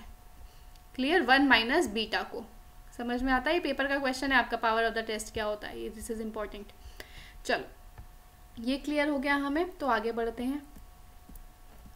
नेक्स्ट है आपका लीनियर रिग्रेशन मॉडल, ठीक है। लीनियर रिग्रेशन मॉडल आपका मतलब रिग्रेशन कैसे रन किया जाता है, क्या मॉडल होता है, उसके बारे में है ये। चलो, तो आपकी जो क्या कहते हैं, इकोनोमेट्रिक इक्वेशन होती है वो कुछ ऐसी दिखती है, ठीक है। Y I is equals to alpha, वैसे तो कंडीशनल वाली होती है, वो कंडीशनल वाली यहाँ पर लिखी नहीं है, बहुत सिंपल फॉर्म में लिखी है ताकि आपको समझ में आ जाए, ठीक है। So Y I is equals to alpha plus beta X I plus E I, ठीक है। अब यहाँ पे अल्फा क्या है, अल्फा है आपका इंटरसेप्ट टर्म, ठीक है। क्या है ये, इंटरसेप्ट टर्म है। बीटा क्या है, this is slope coefficient, clear. E I क्या है, आपकी एरर टर्म, या जिसको हम रेजिडुअल भी कहते हैं, ठीक है। एरर टर्म या फिर आपकी रेजिडुअल। चलो, अब ये वाई आई और एक्स आई क्या है, वाई आई एक्स आई आपके वेरिएबल्स हैं, ठीक है। एक्स आई आपका इंडिपेंडेंट वेरिएबल है, वाई आई आपका डिपेंडेंट वेरिएबल है, यानी कि एक्स आई की जो भी वैल्यूज़ हैं उसके ऊपर डिपेंड कर रही है आपकी वाई आई की वैल्यू, ठीक है। अब ये अल्फा और बीटा क्या रिप्रेजेंट कर रहे हैं, यहाँ पर देखो, अल्फा बीटा ये रिप्रेजेंट कर रहे हैं कि अगर आपकी एक्स आई की वैल्यू 0 हो जाए, एक्स आई की वैल्यू 0 हो जाएगी तो वाई आई कितना हो जाएगा, आपका अल्फा हो जाएगा, ठीक है। अगर एक्स आई 0 तो आपकी अल्फा वाई आई की वैल्यू अल्फा हो जाएगी, यानी कि अगर आपका एक्स आई 0 हो जाता है, अगर आपके इंडिपेंडेंट वेरिएबल की वैल्यू 0 हो जाती है तो आपकी डिपेंडेंट वेरिएबल की वैल्यू कांस्टेंट रहेगी, कितने पे, अल्फा के ऊपर, ठीक है। नेक्स्ट, बीटा का क्या मतलब है, बीटा का मतलब ये है कि जब आपका एक्स आई इंक्रीज करेगा, ठीक है, जब आपका एक्स आई इंक्रीज करेगा तो वाई आई कैसे कितना इंक्रीज करेगा, ठीक है। तो वाई आई की वैल्यू आपकी क्या रहेगी, वो आपकी बीटा रहेगी, ठीक है। समझ में आया, जब आपकी एक्स आई की वैल्यू इंक्रीज होगी तो आपकी वाई आई में कितना चेंज आएगा, वो बीटा के हिसाब से चेंज आएगा। वो कैसे, देखो, del Y by del X I, अगर मैं इस पूरी इक्वेशन को डिफ्रेंशिएट करूँगी तो क्या हो जाएगा, डेल वाई आई, ठीक है, divided by del X I अगर मैं करूँ तो वैल्यू आपकी क्या आएगी, बीटा आएगी ना, del Y I by del X I की, ठीक है। इसकी वैल्यू क्या आ जाएगी, बीटा आ जाएगी आपकी। तो इसका मतलब क्या है, जब आपकी एक्स आई के अंदर 1% का चेंज आएगा तो वाई आई में कितना आएगा, बीटा यूनिट्स का चेंज आएगा, ठीक है। समझ में आया ये सबको, चलो बहुत ही बढ़िया। नेक्स्ट, दिस वॉज आपका पॉपुलेशन रिग्रेशन फंक्शन, ठीक है। ये आपकी पॉपुलेशन से जो डिराइव हुई है इक्वेशन। नेक्स्ट है आपका सैम्पल रिग्रेशन फंक्शन, ठीक है। सैम्पल रिग्रेशन फंक्शन आपका ज़्यादा इंपॉर्टेंट है क्योंकि आप स्टडी इसी को करते हो, ठीक है। इसको आप स्टडी नहीं करते। आप SRF को स्टडी करते हो और PRF को एस्टिमेट करते हो इसके अकॉर्डिंग। अभी हमने पीछे पढ़ा ही है, अपने सैंपल से हम पॉपुलेशन को क्या करते हैं, एस्टिमेट करते हैं। चलो, तो इसके अंदर हमारी इक्वेशन क्या है, YI hat alpha hat beta hat XI plus EI hat. ठीक है, तो यहाँ पर भी वो सेम चीज़ें हैं आपकी। अल्फा हैट क्या है आपका, वर्टिकल इंटरसेप्ट है। बीटा हैट क्या है, स्लोप कोफिशिएंट है। YI क्या है आपका, डिपेंडेंट वेरिएबल है। XI क्या है, इंडिपेंडेंट वेरिएबल है। लेकिन यहाँ पर आपको एक ये दिख रहे होंगे हैट, ठीक है ना, ये जो आपके ऊपर ऐसे ऐसे से आपको दिख रहा है ना, उल्टा V, inverted V, this is called as hat. ठीक है, तो अभी इस हैट का मतलब क्या है, इस हैट का मतलब ये है कि अब आप बात कर रहे हो यहाँ पर सैंपल की। ठीक है, अब यहाँ पे आप सैंपल स्टैटिस्टिक की बात कर रहे हो। दिस इज सैंपल से जो आपने डिराइव कर रहे हैं। ठीक है, तो इनको हम लीस्ट स्क्वायर एस्टिमेटर भी कहते हैं। लीस्ट स्क्वायर एस्टिमेटर क्या है, आपके जो OLS से डिटरमिन होते हैं, ऑर्डिनरी लीस्ट स्क्वायर। ठीक है, अगर आपने इकोनोमेट्रिक्स पढ़ी है तो आपको पता होगा ऑर्डिनरी लीस्ट स्क्वायर जो है वो आपका एस्टिमेशन की टेक्निक होती है एक, जिससे आप अपने सैंपल रिग्रेशन कोफिशिएंट्स को क्या करते हो, population regression functions, population regression coefficients को एस्टिमेट करते हो with the help of sample regression coefficients. ठीक है, तो ऑर्डिनरी लीस्ट स्क्वायर जो है ये आपके लिए इतना ज़्यादा इंपॉर्टेंट नहीं है पेपर के हिसाब से। ठीक है, मतलब इससे रिलेटेड क्वेश्चंस नहीं आते हैं, तो इतना ज़्यादा डिटेल में जाने की ज़रूरत नहीं है, बस वैसे मैंने आपको समझा दिया। ठीक है, चलो नेक्स्ट आपके लिए ये इंपॉर्टेंट है। ठीक है, कि Y वेरिएबल की अलग अलग नाम, देन X वेरिएबल के लिए अलग अलग नाम, तो वो आपको ध्यान देने हैं। X को क्या कहते हैं, independent, explanatory, predictor, regressor, stimulus, exogenous, control variable. Y को क्या कहते हो, dependent, explained, predictand, regressand, response, endogenous, controlled. ठीक है, तो ये आपको याद रखना है क्या क्या नाम होते हैं, ये पेपर में पूछ लेता है वो कभी। ठीक है, देन जो ऊपर आपको बीटा हैट दिखा था सैंपल रिग्रेशन फंक्शन में, उसकी वैल्यू क्या क्या होती है, तो ये उसके फार्मूलाज हैं। तो मेनली आप ये वाला फार्मूला याद कर लेना। ठीक है, this one is easier to remember, summation of XI divided by summation of XI square. ठीक है, XI क्या है यहाँ पर आपका X minus X bar, YI क्या है Y माइनस Y बार, ये आपको ध्यान देना है। Where X bar and Y bar are the mean of series X and Y respectively. Clear, ऐसे ही अल्फा हैट की वैल्यू क्या है आपकी, Y bar minus beta hat X bar. ठीक है, Y bar minus beta hat X bar. अब इस वाली इक्वेशन से आपको एक चीज़ मैं आपको बताती हूँ जो पेपर के लिए इम्पॉर्टेंट है। जो आपका PRF होता है, ठीक है, जो आपकी पॉपुलेशन रिग्रेशन फंक्शन होता है, वो आपके सेंटर से पास करता है। सेंटर यानी कि आपकी X बार और Y बार से, जो X बार और Y बार का कोऑर्डिनेट होता है, X बार कॉमा Y बार, उसके कोऑर्डिनेट से पास होता है आपका पॉपुलेशन रिग्रेशन फंक्शन या फिर पॉपुलेशन रिग्रेशन लाइन। ठीक है, तो ये इंपॉर्टेंट है, आपके पेपर का ही क्वेश्चन है, तो ये भी ध्यान देना है। ठीक है, चलो नेक्स्ट है आपका क्लासिकल लीनियर रिग्रेशन मॉडल, जिसको हम CLRM भी कहते हैं। ठीक है, गॉसियन कह देते हैं हम इसको, स्टैंडर्ड CLRM कह देते हैं, गॉसियन CLRM कह देते हैं। ठीक है ना, तो इसकी कुछ आपकी अजम्पशंस हैं। ठीक है, जो इम्पॉर्टेंट है पेपर में पूछी जाती हैं। तो इसकी 8 अजम्पशंस है जो आपको ध्यान रखनी है। ठीक है, क्या है, सबसे पहली कि जो मॉडल है आपका वो लीनियर इन पैरामीटर होना चाहिए। ठीक है, लेकिन लीनियर इन वेरिएबल हो ना हो उससे फ़र्क नहीं पड़ता। अब देखो ये चीज़ मैं आपको बताती हूँ इसका क्या मतलब है। पहले मैं ये इंक जो है इसको इरेज कर देती हूँ। ठीक है, देन मैं आपको समझाती हूँ इसका क्या मतलब है।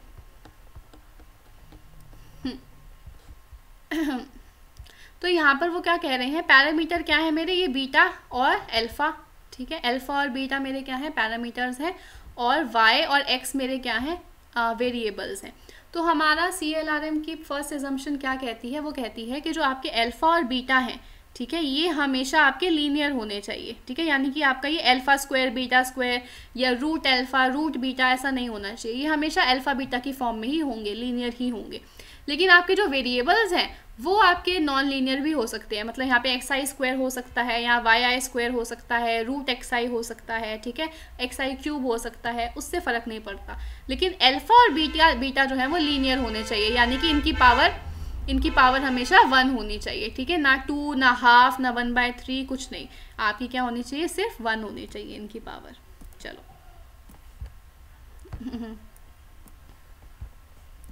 क्या हो गया इसको,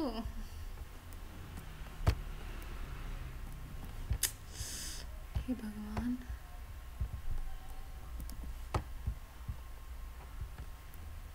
चलो नेक्स्ट हमारी अजम्पशन क्या है? नेक्स्ट हमारी अजम्पशन है X values are fixed in repeated sampling. ठीक है, आप क्या कर रहे हो, जब अपना सैंपल बार बार रिपीट कर रहे हो उसके अंदर आपकी एक्स की वैल्यूज क्या होती हैं, वो फिक्स रहनी चाहिए। ठीक है, आपकी वैल्यूज कैसी होनी चाहिए? नॉन स्टोकेस्टिक होनी चाहिए। स्टोकेस्टिक का मतलब क्या होता है? रैंडम। ठीक है, तो रैंडम नहीं होनी चाहिए आपकी वैल्यूज, आपकी फिक्स्ड होनी चाहिए वो वैल्यूज। ठीक है, नॉन स्टोकेस्टिक होनी चाहिए, नॉन रैंडम होनी चाहिए। Clear? Zero mean value of disturbance U I. ठीक है, तो आपकी जो डिस्टर्बेंस टर्म है उसका जो मीन है वो क्या होना चाहिए? ज़ीरो होना चाहिए। डिस्टर्बेंस टर्म यानी कि आपका जो रेसिडुअल टर्म है या जो एरर टर्म है वो आपकी क्या होनी चाहिए? ज़ीरो होनी चाहिए। ठीक है, अच्छा चलो मैं आपको एक चीज़ और बताती हूँ कि ये म्यू आई क्या है। ठीक है, म्यू आई या ई आई जो भी हमने ऊपर देखा था एरर, ये एरर मेजर क्या करता है? ये एरर जो है, देखो जब आप अपना मॉडल बनाते हो तो आपका जो वाई आई है, ठीक है, जो आपका डिपेंडेंट वेरिएबल है, आप कह रहे हो एक्स आई के ऊपर डिपेंड कर रहा है, ये आपका मॉडल है। ठीक है, कि एक्स आई इंडिपेंडेंट वेरिएबल है जिसकी वजह से आप वाई आई को जिसके ऊपर वाई आई की वैल्यू डिपेंडेंट है। लेकिन ज़रूरी तो नहीं है ना कि वाई आई को सिर्फ एक्स आई ही इम्पैक्ट कर रहा हो सकता है कोई और एक्स्ट्रा वेरिएबल जेड आई या डब्ल्यू आई या वी आई, कोई भी एक्स्ट्रा वेरिएबल जो है वो उसको इम्पैक्ट करता हो। क्लियर? जैसे ये अगर मैं कहती हूँ कि आपकी जो स्लीप है, ठीक है, जो आपकी स्लीप है वो डिटरमिन करती है कि आपकी स्टडीज़ कैसी चलेंगी। ठीक है, जो आपकी स्लीप है वो डिटरमिन करती है कि आपकी स्टडी कैसी चलेगी। स्टडी आपका क्या हो गया? डिपेंडेंट वेरिएबल, और स्लीप क्या हो गया? आपका इंडिपेंडेंट वेरिएबल। ठीक है, लेकिन ज़रूरी तो नहीं है ना कि स्टडी जो है आपकी वो खाली आपकी स्लीप पे डिपेंड करती है। ठीक है, वो इस पे भी तो डिपेंड करती है कि आप कितना घंटा पढ़ते हो। ठीक है, वो इस पे भी डिपेंड करती है कि आपको सुबह मम्मी पापा से डांट तो नहीं पड़ी है। वो इस पे भी डिपेंड करती है कि आपने कितनी बार रिविजन किया है। ठीक है, तो और भी वेरिएबल्स पे डिटरमिन करता है, लेकिन आप तो सिर्फ स्लीप को ही पढ़ रहे हो।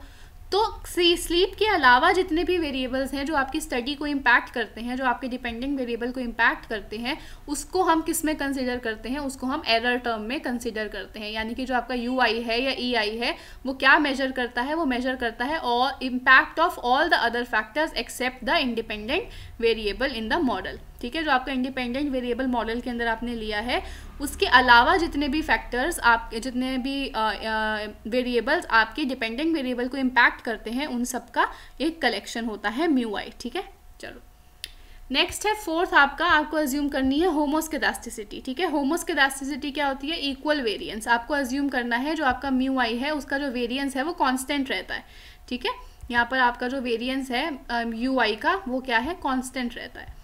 Next is no autocorrelation between the disturbance. ठीक है, मतलब जो आपकी डिस्टर्बेंस टर्म्स हैं आपकी दो इक्वेशंस के अंदर, जो आपकी डिस्टर्बेंस टर्म है, यानी कि अगर आप टाइम सीरीज की बात करो तो disturbance term in the current year और the disturbance term in the past year, तो वो क्या हो जाएगी? आपकी ज़ीरो होनी चाहिए। उनके बीच में कोई भी कोरिलेशन नहीं होना चाहिए। ठीक है, कोई भी ऑटो कोरिलेशन नहीं होना चाहिए। ठीक है, चलो next, covariance between you I and x I should be zero. ठीक है, अब आपका जो एरर टर्म है और एक्स आई है उसके बीच में जो कोवेरियंस है वो भी ज़ीरो होना चाहिए, यानी कि इनके बीच में भी कोई रिलेशनशिप नहीं होना चाहिए। No perfect multicollinearity between the explanatory variables. अब मल्टी कोलिनियरिटी क्या होती है? मल्टी कोलिनियरिटी होती है correlation between the independent variables. ठीक है, जितने भी आपने इंडिपेंडेंट वेरिएबल लिए हैं अपने मॉडल में, जैसे x1 हो गया, x2 हो गया, ठीक है, ये आपने अगर लिए हैं कि x1 और x2 जो है वो y को इम्पैक्ट करते हैं, तो आपके x1 x2 क्या होगा? एक्सप्लेनेटरी वेरिएबल्स या फिर इंडिपेंडेंट वेरिएबल्स। ठीक है, अब ये दोनों जो वेरिएबल्स हैं आपके, ये आपस में कोरिलेटेड नहीं होने चाहिए। ठीक है, परफेक्टली कोरिलेटेड नहीं होने चाहिए। ऐसा नहीं होना चाहिए कि x1 is equals to 2x2 plus 3। ठीक है, कोई भी इनके बीच में ऐसे लीनियर रिलेशनशिप नहीं होना चाहिए। ठीक है, इनके बीच में कोई भी ऐसा कोरिलेशन नहीं होना चाहिए। कोरिलेशन हमेशा लीनियर रिलेशनशिप की बात करता है वेरिएबल्स के बीच में, ये आपको पता होगा। तो हमेशा मल्टीकोलिनियरिटी में ध्यान देना है हमें कि एक मॉडल में मल्टीकोलिनियरिटी ना हो, यानी कि आपकी जो भी इंडिपेंडेंट वेरिएबल्स हैं उनके बीच में रिलेशनशिप नहीं होना चाहिए। नेक्स्ट, नो स्पेसिफिकेशन बायस। ठीक है, आपका कोई भी स्पेसिफिकेशन बायस नहीं होना चाहिए। क्लियर, समझ में आया? तो ये चारों आठों के आठों आपके लिए इंपॉर्टेंट है, इनको ध्यान देना है। ठीक है, चलो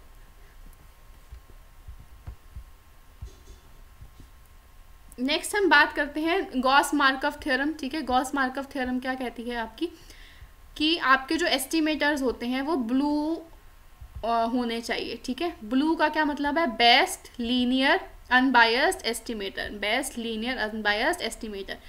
अब आपका अनबायस्ड तो मैं बता ही चुकी हूँ। ठीक है, expected value of sample statistic must be equal to the population parameter. ठीक है, तब आपका अनबायस्ड होगा। लीनियर का क्या मतलब है? आपका एस्टिमेटर कैसा होना चाहिए? लीनियर होना चाहिए। ठीक है, नॉन लीनियर नहीं होना चाहिए। देन बेस्ट, बेस्ट का मतलब क्या है आपका? एफिशिएंसी। मैंने कहा था ना एफिशिएंसी में कि बेस्ट एस्टिमेटर कौन सा होगा सब अनबायस्ड में से? वो जिसका मिनिमम वेरिएंस होगा, जिसका वेरिएंस मिनिमम होगा। तो this is simply best. Clear? चलो, तो this was simply best linear unbiased estimator. ये क्या हो रहा है पता नहीं, चलो कोई बात नहीं। तो ये मैंने आपको पूरा अच्छे से एक्सप्लेन कर रखा है यहाँ पर, कैसे डिराइव होता है लीनियर, कैसे डिराइव होता है आपका, देन अनबायस्ड कैसे होता है, देन आपका एफिशिएंट कैसे होता है, मिनिमम वेरिएंस कैसे होता है। पर आपके पेपर के लिए इतना इंपॉर्टेंट नहीं है, ये इकोनोमेट्रिक्स अगर आपको अच्छे से पढ़नी है उसके लिए है। तो जिसको पढ़ना हो वो नोट्स में से पढ़ लेना। इसका जो PDF है वो मैं आपको अपने चैनल पर दे दूँगी हर बार की तरह। तो अगर आपने मेरा चैनल ज्वाइन नहीं किया है तो कर लीजिए, माइंड योर इकोनॉमिक्स के नाम से ही है टेलीग्राम के ऊपर। ठीक है, चलिए अब हम बात करते हैं नेक्स्ट टॉपिक की, that is sampling method which is very very important. ठीक है, आपके पेपर के लिए बहुत ही ज़्यादा इंपॉर्टेंट है सैम्पलिंग मेथड। क्लियर? तो यहाँ पर ये डेटा इतना ज़्यादा इंपॉर्टेंट नहीं है, जो इंपॉर्टेंट है वो मैं आपको बता देती हूँ।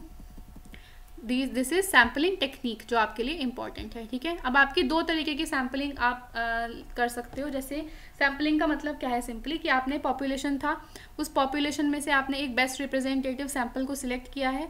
तो आप उस सैंपल को सिलेक्ट करोगे कैसे? आपका प्रोसीजर क्या रहेगा, तरीका क्या रहेगा, टेक्निक क्या रहेगी, वो that is simply sampling technique. तो नॉन प्रोबेबिलिटी होता है, एक प्रोबेबिलिटी होता है। ठीक है, नॉन प्रोबेबिलिटी का क्या मतलब है? अब ये प्रोबेबिलिटी के ऊपर बेस्ड नहीं होगा, यानी कि यहाँ पर हर एक बंदे के सिलेक्ट होने के चांसेस इक्वल नहीं होंगे। ठीक है, यहाँ पर एक बायसनेस होगी।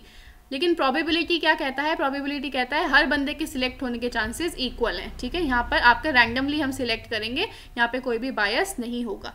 तो प्रोबेबिलिटी के अंदर आपके 5 तरीके के हैं। सबसे पहला है multistage, then simple random, then systematic, stratified and cluster sampling.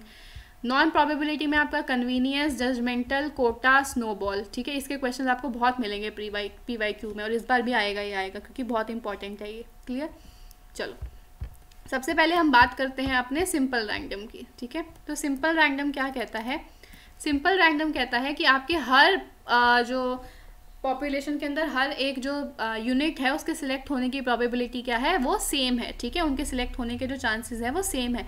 जैसे ये अगर मानो आपकी पॉपुलेशन में 100 लोग हैं तो हर किसी के सिलेक्ट होने की प्रोबेबिलिटी कितनी है? 1/100। ठीक है, हर किसी के सिलेक्ट होने की प्रोबेबिलिटी कितनी है? 1/100, क्योंकि एक ही बंदे को मुझे सिलेक्ट करना है और 100 लोगों में से करना है, तो 1/100। ठीक है, अब यहीं से मुझे एक टॉपिक याद आया आपका प्रोबेबिलिटी। ठीक है, तो प्रोबेबिलिटी बहुत ही ज़्यादा इंपॉर्टेंट है आपके पेपर के लिए। उसमें से बहुत बेसिक क्वेश्चन आता है, बहुत ज़्यादा हाई फाई क्वेश्चन नहीं आता प्रोबेबिलिटी का, बेसिक क्वेश्चन आता है, पर आपको प्रोबेबिलिटी का कॉन्सेप्ट पता होना चाहिए। तो अगर आपको नहीं पता है या आप भूल गए हो तो इसको एक बार रिवाइज ज़रूर कर लेना पेपर से पहले। ठीक है, चलो, सिंपल रैंडम में हमने बात कर ली, देन इसके एडवांटेजेस और डिसएडवांटेजेस आप देख लीजिएगा, इंपॉर्टेंट है, पढ़ लेना। नेक्स्ट है आपका सिस्टमैटिक सैम्पलिंग। ठीक है, सिस्टमैटिक सैम्पलिंग क्या कहती है कि यहाँ पर एक सिस्टम फॉलो किया जाता है। सिस्टम क्या है? आप क्या करते हो, जैसे मानो मैंने यहाँ पर एक पॉपुलेशन ली। ठीक है, इस पॉपुलेशन के अंदर बहुत सारे लोग हैं, जिनको मैं इन डॉट से रिप्रेजेंट कर रही हूँ। ठीक है, मैंने यहाँ पर डॉट से रिप्रेजेंट कर दिया अपनी पूरी पॉपुलेशन को। रुक जाओ, मैं फटाफट से इसको बना लेती हूँ पहले। ठीक है, तो ये मेरी क्या है? पॉपुलेशन की सारी यूनिट्स हैं। तो अब सिस्टमैटिक सैम्पलिंग में देखो आप कैसे सैंपल सिलेक्ट करते हो। आप रैंडमली, ठीक है, रैंडमली क्या करते हो? बिल्कुल मतलब बिना बायसनेस के रैंडमली इनमें से कोई भी एक फर्स्ट यूनिट सिलेक्ट कर लेते हो। जैसे मान लो मैंने ये वाली सिलेक्ट कर ली, फिर इसको सिलेक्ट करने के बाद आप एक सिस्टम फॉलो करते हो। ठीक है, एक सिस्टम क्या फॉलो करते हो? आप कहते हो मैं इसके बाद हर तीसरे बंदे को सिलेक्ट करूँगा। ठीक है, तो इस हर तीसरा बंदा क्या है? 1 2 3, ये वाले बंदे को करोगे। इसके बाद तीसरा कौन सा है? 1 2 3, फिर आप इसको करोगे। इसके बाद तीसरा कौन सा है? 1 2 3, इसको करोगे। इसके बाद तीसरा 1 2 3, इसको करोगे। फिर 1 2 3 इसको करोगे, देन 1 2 3 इसको करोगे, और उसके बाद आपका सैंपल कलेक्ट हो गया। मतलब आपके सैंपल में कौन कौन से लोग होंगे जिनको भी मैंने ऐसे सर्कल किया है, ठीक है। तो आपने यहाँ पर क्या किया, एक सिस्टम फॉलो किया है।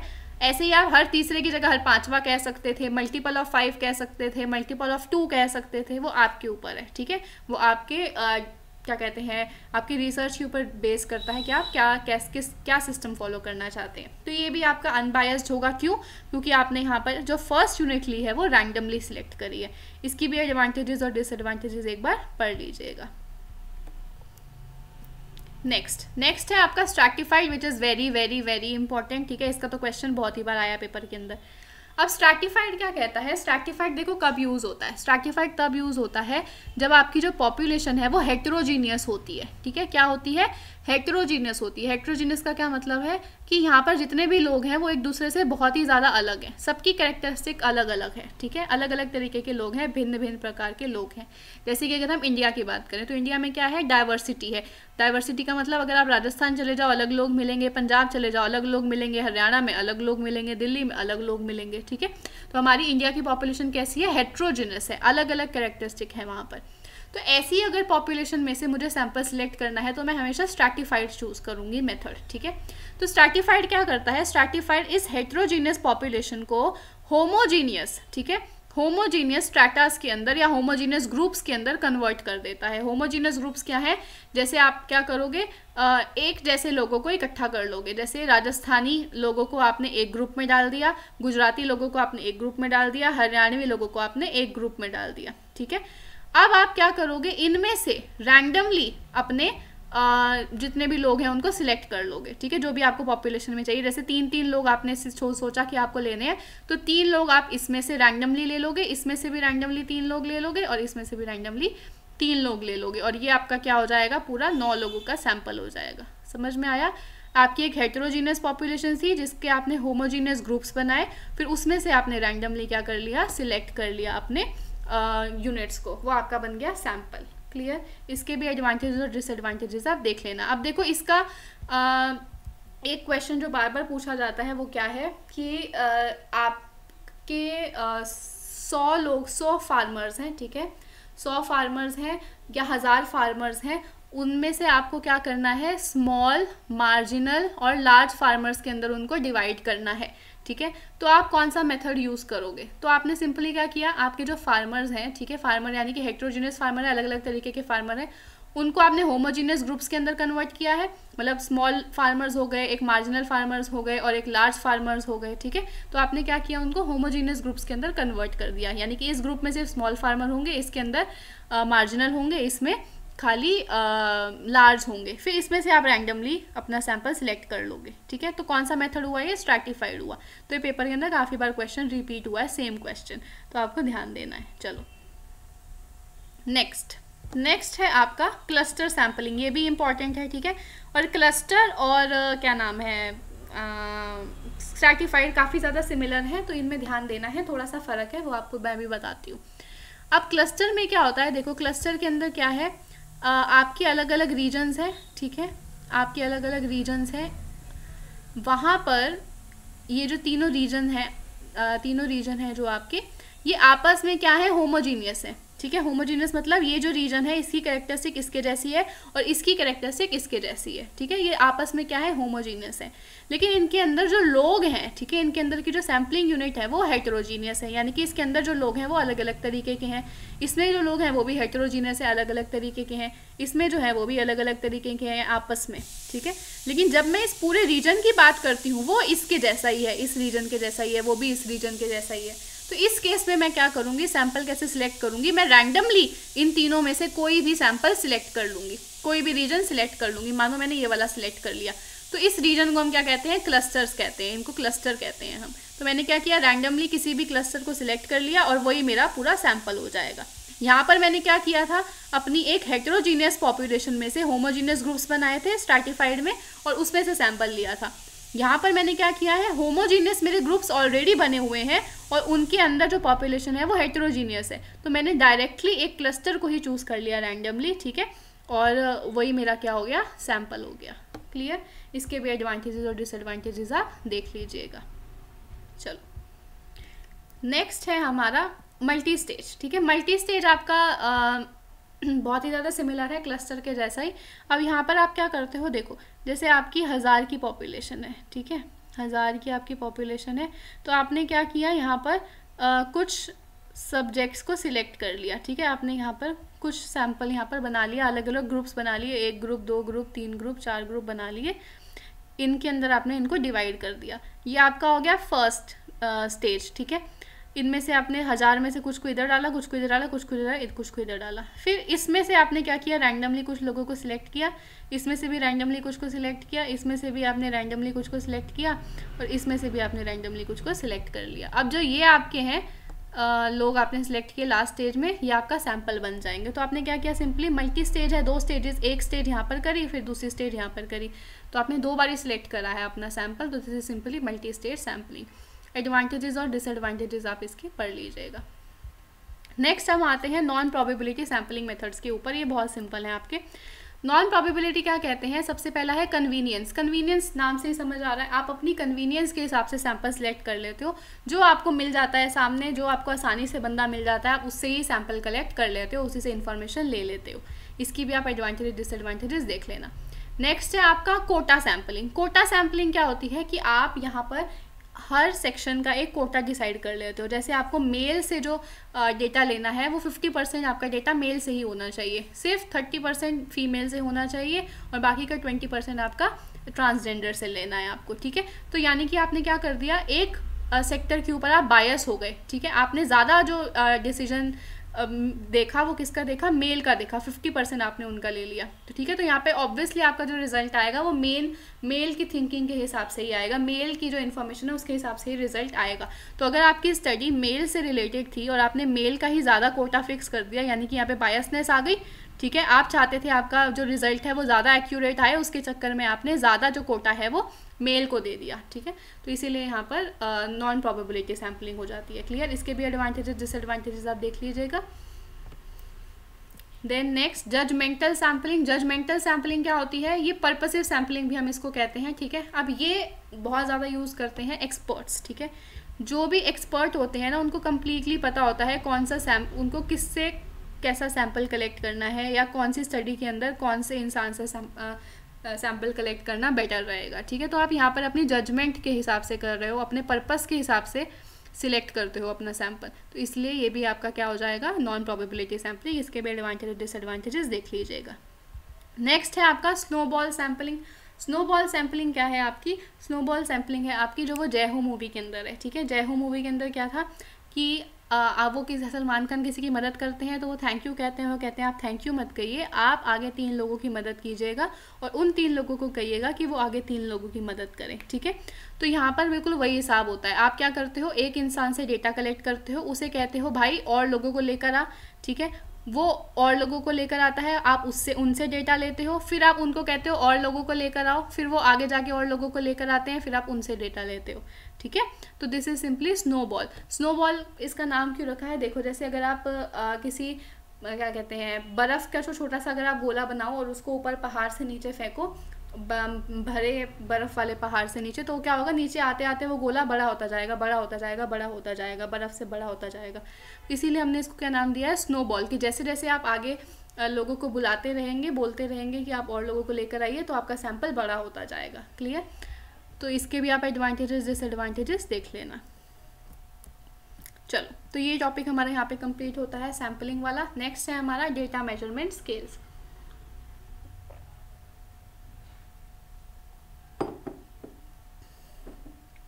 तो आपके जो डेटा होता है, ठीक है, कुछ क्वालिटेटिव डेटा होते हैं, कुछ क्वांटिटेटिव डेटा होते हैं, ठीक है।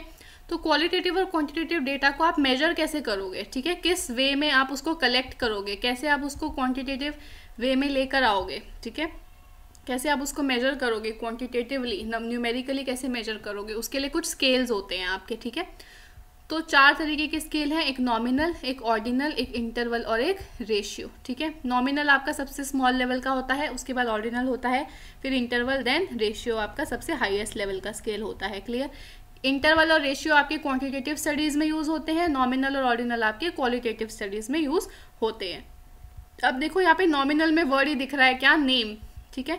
तो यहाँ पर सिर्फ आप क्या करते हो, क्लासीफाई करते हो, ठीक है। आप बता दोगे ये जेंडर के हिसाब से कि ये मेल है, ये फीमेल है, ठीक है, ये ओल्ड है, ये अडल्ट है, ठीक है, ओल्ड है, ये यंग है, ठीक है, तो ये अडल्ट है, ये चाइल्ड है, ऐसे करके आप क्या कर रहे हो, सिंपली ये क्लासिफिकेशन कर देते हो। तो this is simply nominal scale.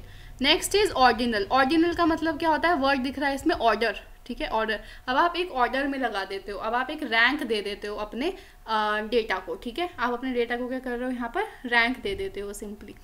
Next है आपका इंटरवल। अब इंटरवल में क्या है, आप एक इंटरवल में डाल देते हो। इंटरवल का मतलब क्या होता है, एक रेंज, ठीक है। अब आप क्या करते हो, अपने डेटा को एक रेंज में डाल देते हो, जैसे कि आपकी इनकम जो है वो 1 लाख से 2 लाख के बीच में लाई करती है, या 2 लाख से 3 लाख के बीच में लाई करती है, या 3 लाख से 5 लाख के बीच में लाई करती है, ठीक है। तो ये क्या है, आपका इंटरवल स्केल है। नेक्स्ट है आपका रेशियो स्केल। रेशियो स्केल क्या है, यहाँ पर आपका इंटरवल तो होता ही है, ठीक है, इंटरवल के साथ आपका एक 0 पॉइंट भी होता है, ठीक है, 0 पॉइंट यानी कि आपका एक इनिशियल पॉइंट भी यहाँ पर डिटरमिन आप कर सकते हो। जो रेशियो होता है यहाँ पर आपके मैथमेटिकल ऑपरेशंस होने काफ़ी आसान होते हैं, ठीक है, प्लस कर लो, माइनस कर लो, डिवाइड कर लो, मल्टीप्लाई कर लो, इनकी काफ़ी ज़्यादा सिग्निफिकेंस होती है। इन तीनों में वो इतनी सिग्निफिकेंस नहीं होती, ठीक है, समझ में आए सबको अच्छे से। चलो, तो ये आप अच्छे से पढ़ सकते हो, मैं इसके नोट्स तो आपको दे ही दूंगी, तब आप इसको अच्छे से पढ़ लीजिएगा कि क्या क्या इनके और फीचर्स हैं, अच्छे से पढ़ लेना। चलो, नेक्स्ट मैं आपको बताती हूँ अब ये टेस्ट, ठीक है, स्टैटिस्टिकल टेस्ट जो हमको पढ़ने हैं, ठीक है। तो हमारे यहाँ पर अब हमें पढ़ने हैं कितने तरीके के, टी टेस्ट पढ़ना है, एफ टेस्ट पढ़ना है, जेड टेस्ट पढ़ना है हमको, और काई स्क्वायर टेस्ट पढ़ना है, ठीक है। देन एक अनोवा हमको पढ़ना है, क्लियर। चलो, तो टी टेस्ट सबसे पहले देखते हैं क्या होता है। टी टेस्ट जो है हमारा स्मॉल सैम्पल साइज़ के लिए यूज़ होता है, जब आपका सैम्पल साइज़ कितना हो, 30 से कम का हो, ठीक है, जब आपका सैम्पल साइज़ 30 से कम हो तब आप इसको यूज़ करते हो। जब आपका डेटा नॉर्मली डिस्ट्रीब्यूटेड हो, ठीक है, क्वांटिटेटिव डेटा हो, तब यूज़ करते हो। देन पॉपुलेशन वेरिएंस आपका अननोन हो, जब आपका पॉपुलेशन का जो वेरिएंस है वो अननोन होता है, उस केस में आप इसको यूज़ करते हो। किस लिए करते हो, 2 सैम्पल के मीन्स को कंपेयर करने के लिए। ये आपकी एक पॉपुलेशन है, ठीक है, ये आपकी एक पॉपुलेशन है, इसके 2 सैम्पल हैं, ठीक है। अब इन दोनों सैम्पल के जो मीन है, इसका मीन और इसका मीन, इनको आप क्या करते हो, कंपेयर करते हो on the basis of T test, clear. चलो, नेक्स्ट है आपका एफ टेस्ट। एफ टेस्ट क्या है, अब ये तो दिया किसने था, ये आपका दिया था R.A. फिशर ने, ठीक है, रोनाल्ड ए फिशर ने आपका ये दिया था, इसीलिए इसका नाम एफ टेस्ट है, क्योंकि फिशर एफ, ठीक है।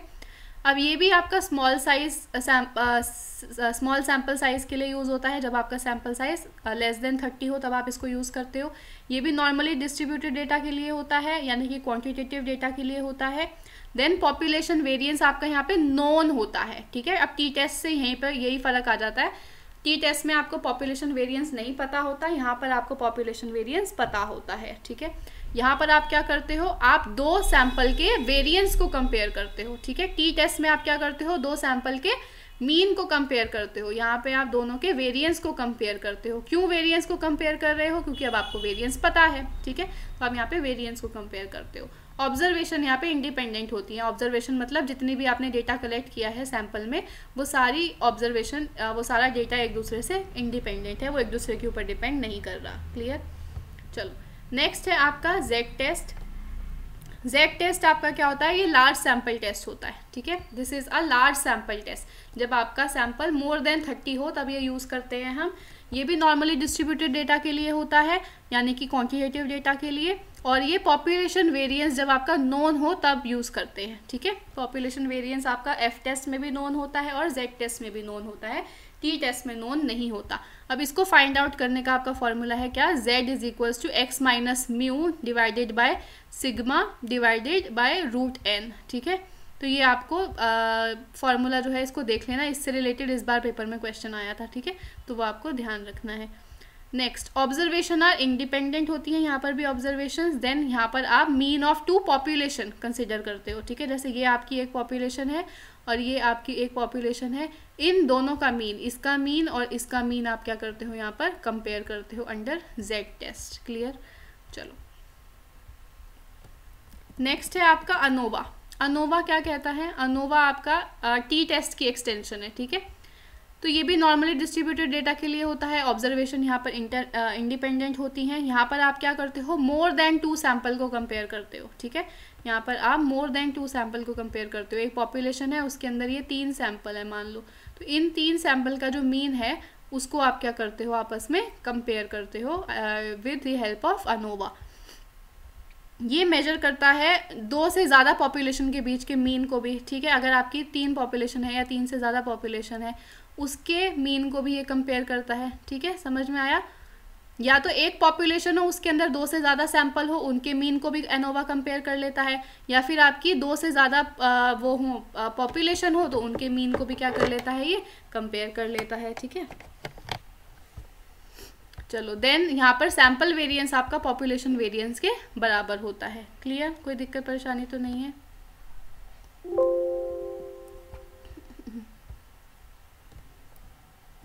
नेक्स्ट है आपका काई स्क्वायर टेस्ट, ठीक है। अब काई स्क्वायर टेस्ट क्या कहता है भाई, देखो काई स्क्वायर टेस्ट आपका अब ये नॉन पैरामीट्रिक टेस्ट है, ठीक है। नॉन पैरामीट्रिक टेस्ट है, यानी कि ये क्वालिटेटिव डेटा के बारे में बात करता है। अभी तक जितने भी हमने पढ़े वो क्वांटिटेटिव के लिए थे, ये अकेला जो है अभी सबसे पहला हमारा क्वालिटेटिव का है, ठीक है। इसको किसने दिया है, कार्ल पियर्सन जी ने दिया है। कार्ल पियर्सन जी ने और कौन सा कॉन्सेप्ट दिया है हमारा इम्पॉर्टेंट, कोरिलेशन, ठीक है ना। तो वो भी कोरिलेशन जो कॉन्सेप्ट है वो भी कार्ल पियर्सन, अरे यार ये क्या हो रहा है इसको, हाँ कोरिलेशन वो भी कार्ल पियर्सन जी ने ही दिया है, ठीक है।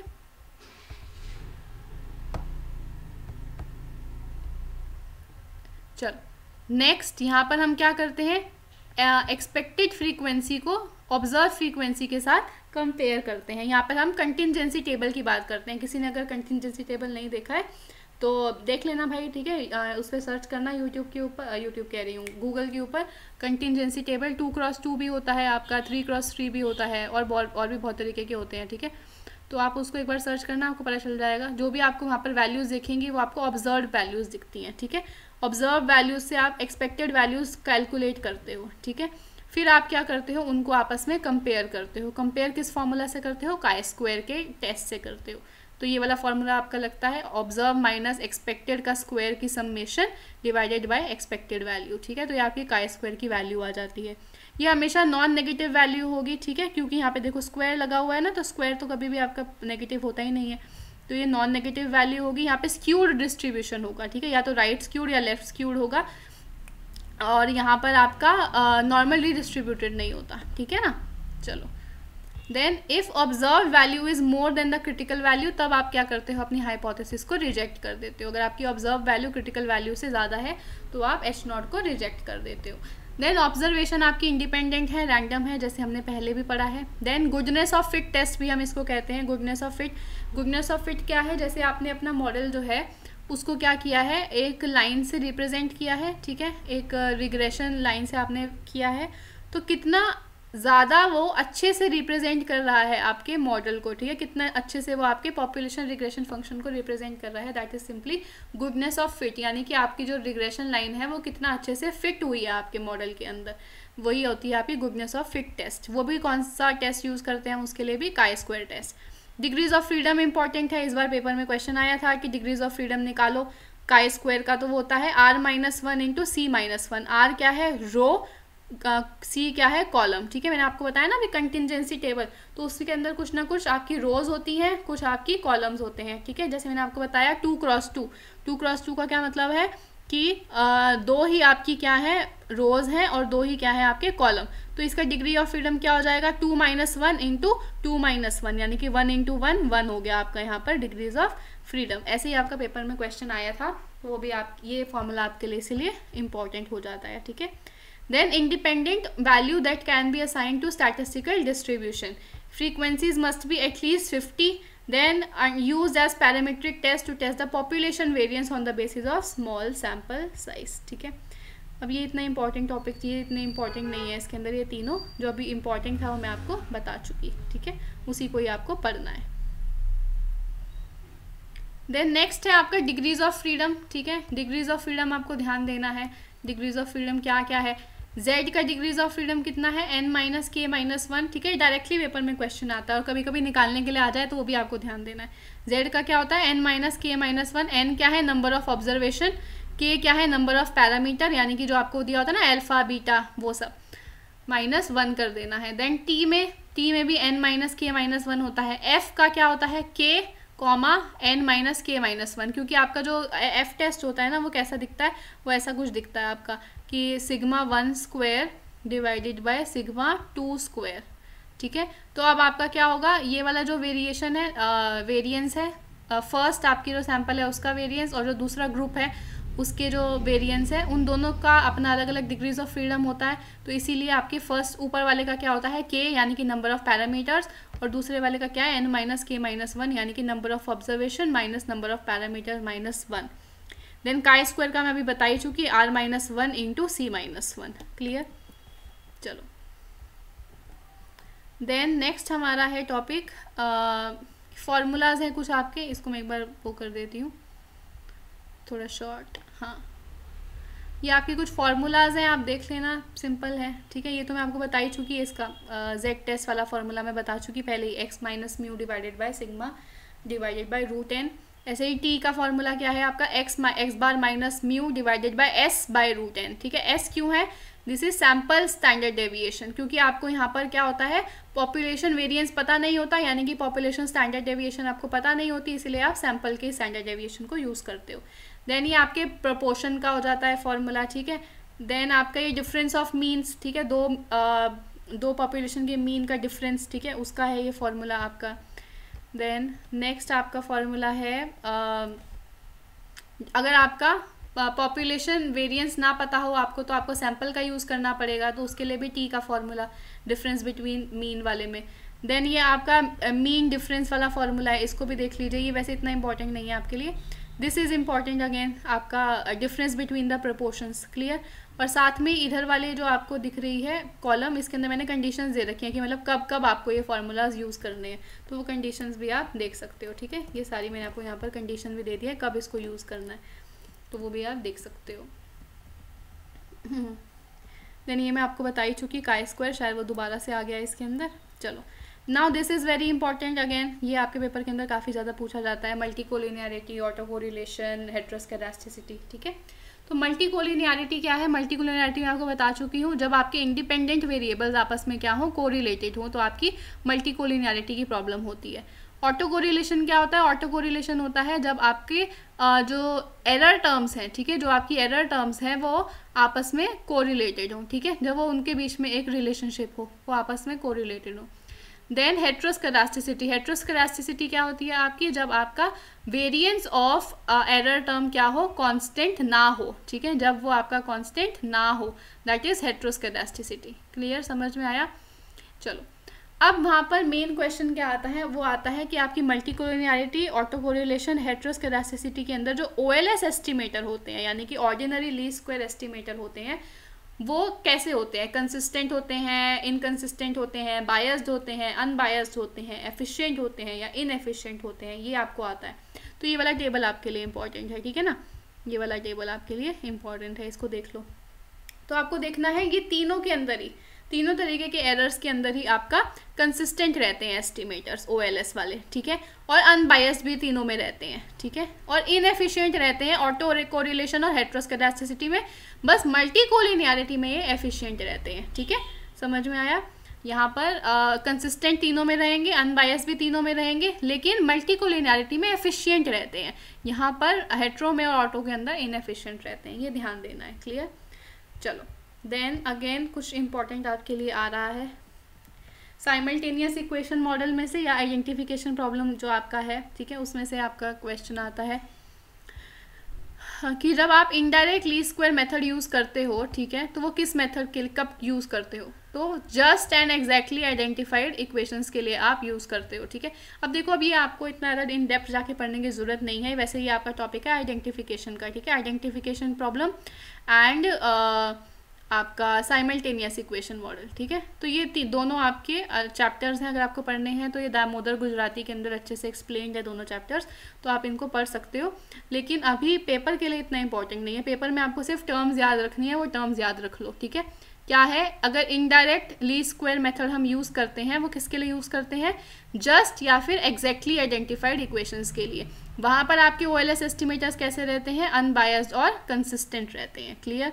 चलो नेक्स्ट है आपका, अगर आप 2 SLS मेथड यूज़ करते हो वो किसके लिए करते हो, just and over identified equations के लिए आप यूज़ करते हो। ठीक है।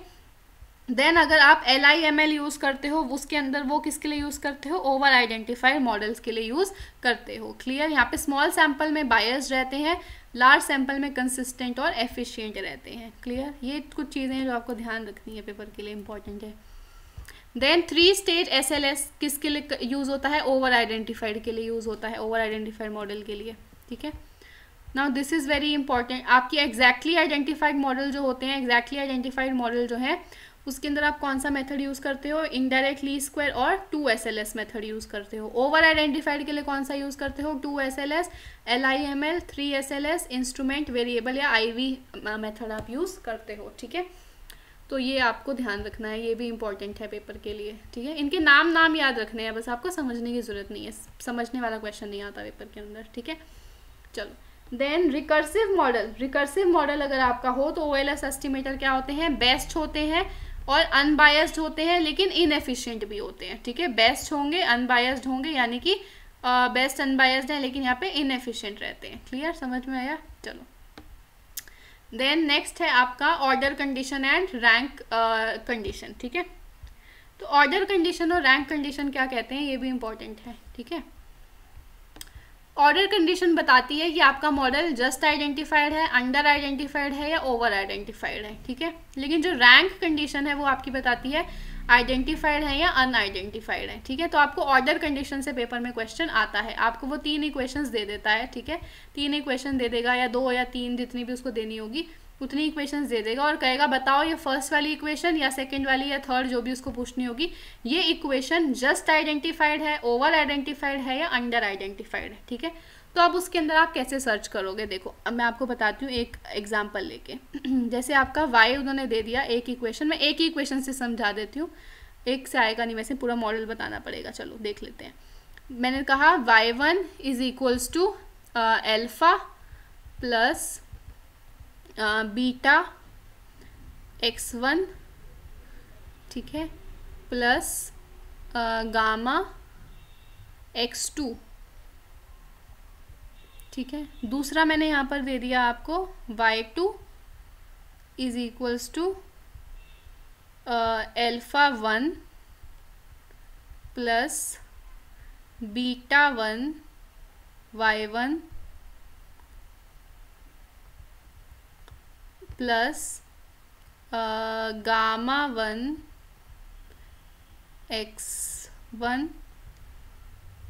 ठीक है। देन मैंने आपको एक और दे दिया अपना y3 is equals to alpha 2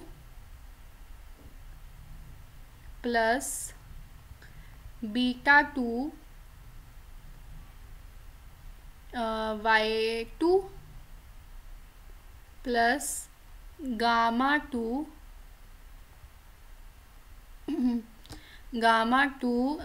x1 plus gamma then gamma 3 x2।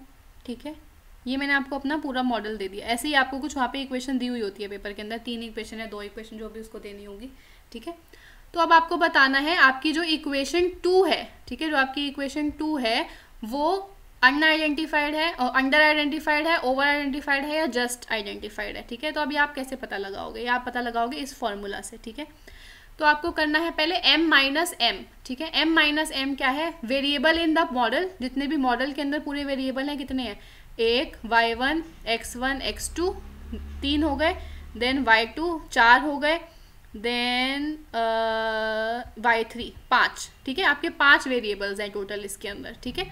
तो 5 वेरिएबल हो गए आपके, यानी कि m कैपिटल M क्या हो गया 5 minus m variable in the model. आपका जो equation variable in the equation, जो आपने इक्वेशन फाइंड आउट करनी है, उस इक्वेशन में कितने वेरिएबल्स हैं, कितने हैं देखो, y2 1, y1 2, x1 3। ठीक है। तो 5 माइनस 3 कर दिया आपने, कितना आ गया 2। नेक्स्ट आपको निकालना है g minus one. g minus one क्या है, कितनी आपकी इक्वेशन है, -1। कितनी इक्वेशंस है, 1 2 3। तो आपको क्या करना है, सिंपली 3 माइनस 1, यानी कि 3 माइनस 1 कितना आ गया आपका, 2 आ गया। तो 2 इज इक्वल्स टू 2 आ गया, तो यानी कि आपकी कौन सी कंडीशन है, जस्ट वाली। तो आपकी जो इक्वेशन 2 है वो क्या है, जस्ट आइडेंटिफाइड है। क्लियर। ऐसे ही आप इसका भी पता लगा लो, 1 का भी और 3 का भी, ठीक है। ये आपका होमवर्क है। चलो आगे हम बढ़ते हैं। देन ये आपका एक इम्पॉर्टेंट है जो कि आपके इस टॉपिक से रिलेटेड नहीं है, पर मैंने यहाँ पर लिखा हुआ है तो आप भी लिख लीजिए। इससे रिलेटेड इस बार क्वेश्चन आया था आपके पेपर में, ठीक है ना। तो 6 quartile deviation is equals to 5 mean deviation is equals to 4 standard deviation. अब इसको आप याद कैसे करोगे, 4 5 6, ठीक है। कैसे याद करोगे, 4 5 6 standard deviation, mean deviation, quartile deviation, 4 5 6 standard deviation, mean deviation, quartile deviation, ऐसे करके आप इसको याद कर सकते हो, ठीक है। अब इससे रिलेटेड आपका पेपर में क्वेश्चन आया था कि 2 की वैल्यू दी हुई थी, तीसरे की निकालनी थी, तो इस इक्वेशन से आपको फाइंड आउट करना था वो। क्लियर। चलो देन नेक्स्ट है आपकी कुछ probability distributions. Probability distribution is an important topic, ठीक है, आपके इंपॉर्टेंट है। तो आपको ध्यान रखना है, हर किसी का PDF याद रखना है, यानी कि प्रोबेबिलिटी डिस्ट्रीब्यूशन फंक्शन आपको सबका याद होना चाहिए। बाइनोमियल का क्या होता है, डायरेक्टली पेपर में उसकी इक्वेशन ही आती है, इक्वेशंस याद रखनी है। बाइनोमियल क्या होता है, NCX PX into QN minus x. अब N क्या है आपका, N है आपका total number of observation, X क्या है जितना आपने सिलेक्ट किया है, जिसका आपकी प्रोबेबिलिटी निकालनी है, और n माइनस एक्स कितना हो गया, total number of observation minus जिसकी आपको प्रोबेबिलिटी निकालनी है, यानी कि जिसकी आपको नहीं निकालनी है उसकी बात कर रहे हैं। P क्या है, प्रोबेबिलिटी ऑफ सक्सेस, Q क्या है, प्रोबेबिलिटी ऑफ फेलियर, ठीक है। अब मीन क्या होता है बाइनोमियल में, NP, यानी कि आपके number of observation into success की प्रोबेबिलिटी। वेरिएंस क्या होता है, NPQ। NPQ क्या है, नंबर ऑफ ऑब्जर्वेशन इनटू आपका सक्सेस की प्रोबेबिलिटी और फेलियर की प्रोबेबिलिटी, ठीक है। इनको मल्टीप्लाई करके इससे बेस्ड क्वेश्चन आता है पेपर के अंदर, ये भी ध्यान देना। और स्टैंडर्ड डेविएशन क्या होता है, रूट ऑफ वेरिएंस, इसीलिए स्टैंडर्ड डेविएशन क्या हो जाएगा, रूट अंडर NPQ, ठीक है। चलो अब यहाँ पर आपका mean is more then variance होता है, ये भी ध्यान रखना, ठीक है। बाइनोमियल में हमेशा मीन वेरिएंस से ज़्यादा रहेगा। नेक्स्ट है आपका पॉइजन। पॉइजन होता है आपका डिस्क्रीट के लिए, ठीक है, ये भी डिस्क्रीट के लिए होता है, और बाइनोमियल भी आपका डिस्क्रीट के लिए होता है, ठीक है ना, डिस्क्रीट सीरीज के लिए। तो यहाँ पर आपका क्या है, e to the power minus alpha, alpha to the power x divided by x factorial, ठीक है।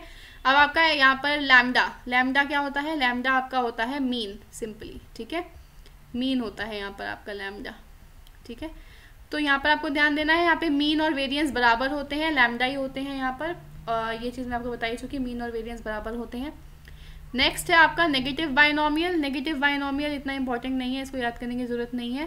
Then uniform, uniform is important. Uniform का क्या होता है, 1 divided by b minus a। इसका क्यूमुलेटिव भी याद कर लो, क्यूमुलेटिव कितना होता है, x minus a divided by b minus a। Mean क्या होता है, a plus b by 2। Variance क्या होता है, b माइनस a का होल स्क्वायर बाय 12। अब ये a और b क्या है, a और b है आपके जिसके बीच में आपकी वैल्यू लाई कर रही है, ठीक है, जो आपका इंटरवल है, सिंपली इंटरवल आपका a टू b है, ठीक है। देन नॉर्मल, नॉर्मल का सबसे ज़्यादा इंपॉर्टेंट है, नॉर्मल डिस्ट्रीब्यूशन का, ये आपको ध्यान देना है, थोड़ा कॉम्प्लिकेटेड होता है पर थोड़ा अच्छे से आप याद कर सकते हो अगर करना चाहो तो, ठीक है। दिस इज़ नॉर्मल का। Then exponential, exponential is not that important पर फिर भी देख लीजिएगा। Theta into e to the power minus theta x, ठीक है, क्यूमुलेटिव भी इसका दे रखा है, ये भी देख लेना। इसकी मीन वैल्यू और वेरिएंस वैल्यू आपको दे रखी है, ठीक है। अब ये देखो आपको जितना भी मीन और वेरिएंस वैल्यू दे रखी है ना, ये तो अच्छे से याद होना ही चाहिए, तो ये आपको पता होना चाहिए मीन क्या होता है, वेरिएंस क्या होता है, ताकि आप आसानी से कैलकुलेट कर पाओ अगर पेपर में आ जाए। वैसे आज तक आया नहीं है पर फिर भी मैंने दे दिया है क्योंकि टॉपिक है सिलेबस में, तो कर लेना चाहिए। Next, this is very important table, ठीक है, ये आपका काफ़ी ज़्यादा इंपॉर्टेंट है टेबल, इसको मैं एकदम शॉर्ट कर देती हूँ ताकि पूरा दिखे। हाँ, अब यहाँ पर क्या है देखो, आपको कुछ स्टैटिस्टिकल मेजर्स दे रखे हैं, ठीक है, स्टैटिस्टिकल मेजर्स आपको दे रखे हैं जिससे हम कैलकुलेट करते हैं जिन वेरिएबल्स को हम अपनी स्टैटिस्टिक्स के अंदर। अब वो इंडिपेंडेंट ऑफ ओरिजिन है या डिपेंडेंट ऑफ ओरिजिन है या फिर इंडिपेंडेंट ऑफ स्केल है, डिपेंडेंट ऑफ स्केल है, वो चीज़ आपके पेपर में आता है, ठीक है। ओरिजिन का मतलब होता है कि क्या उन पे प्लस और माइनस का इम्पैक्ट पड़ता है, ठीक है। अगर मैं जैसे मीन की बात करूँ तो मीन में क्या है, अगर मैं मीन में कोई वैल्यू ऐड कर देती हूँ, जैसे 2 ऐड कर दिया, तो क्या इसका इम्पैक्ट पड़ता है, बिल्कुल पड़ता है, ठीक है। अगर मैं तो दिस इज सिंपली ओरिजिन, ठीक है, कि ओरिजिन का इम्पैक्ट पड़ता है मीन के ऊपर, that mean it is dependent on origin. अगर मैं कहूँ एक्स बार में कोई चीज़ मल्टीप्लाई कर रही हूँ, अगर मैंने 2 मल्टीप्लाई किया एक्स बार में, मीन से 2 मल्टीप्लाई किया, तो क्या इसका इम्पैक्ट पड़ेगा मीन के ऊपर? बिल्कुल पड़ता है, ठीक है। That means it is dependent on scale as well. अगर आप मल्टीप्लाई या डिवाइड करते हो तो वो स्केल होता है, प्लस या माइनस करते हो तो वो ओरिजिन होता है, ठीक है। चलो, तो अब आपको ये ध्यान देना है, ये सारा मैंने आपको समरी सी दे रखी है, ठीक है। ये मैंने अपने सर से ही लिया था, सर के ही नोट्स हैं, मैं इसका क्रेडिट खुद नहीं लूँगी, उनके ही नोट्स हैं ये, और उन्हीं से मैंने नोट किया था, तो आप भी यहाँ से नोट कर सकते हो, ठीक है। तो क्या है ये? मेजर ऑफ सेंट्रल टेंडेंसी, ठीक है। मेजर ऑफ सेंट्रल टेंडेंसी के कुछ है, मीन है, मीडियन है, मोड है, ज्योमेट्रिक मीन है, हार्मोनिक मीन है, ठीक है। इनका सब, ये जो सारे होते हैं आपके dependent on origin and dependent on scale, सारे ही होते हैं, ठीक है। मेजर ऑफ सेंट्रल टेंडेंसी के सारे ही ओरिजिन और स्केल के ऊपर डिपेंडेंट होते हैं। नेक्स्ट है आपका एब्सोल्यूट मेजर ऑफ डिस्पर्जन, ठीक है। एब्सोल्यूट मेजर ऑफ डिस्पर्जन में जैसे range, mean deviation, standard deviation, variance, quartile deviation, ये क्या होते हैं? सिर्फ डिपेंडेंट ऑन स्केल होते हैं, ठीक है, सिर्फ डिपेंडेंट ऑन स्केल होते हैं ये। Then relative measure of dispersion, यानी कि coefficient of range, coefficient of quartile deviation, coefficient of standard deviation, coefficient of mean deviation, coefficient of variation, ये आपके खाली डिपेंडेंट ऑन ओरिजिन होते हैं, ठीक है।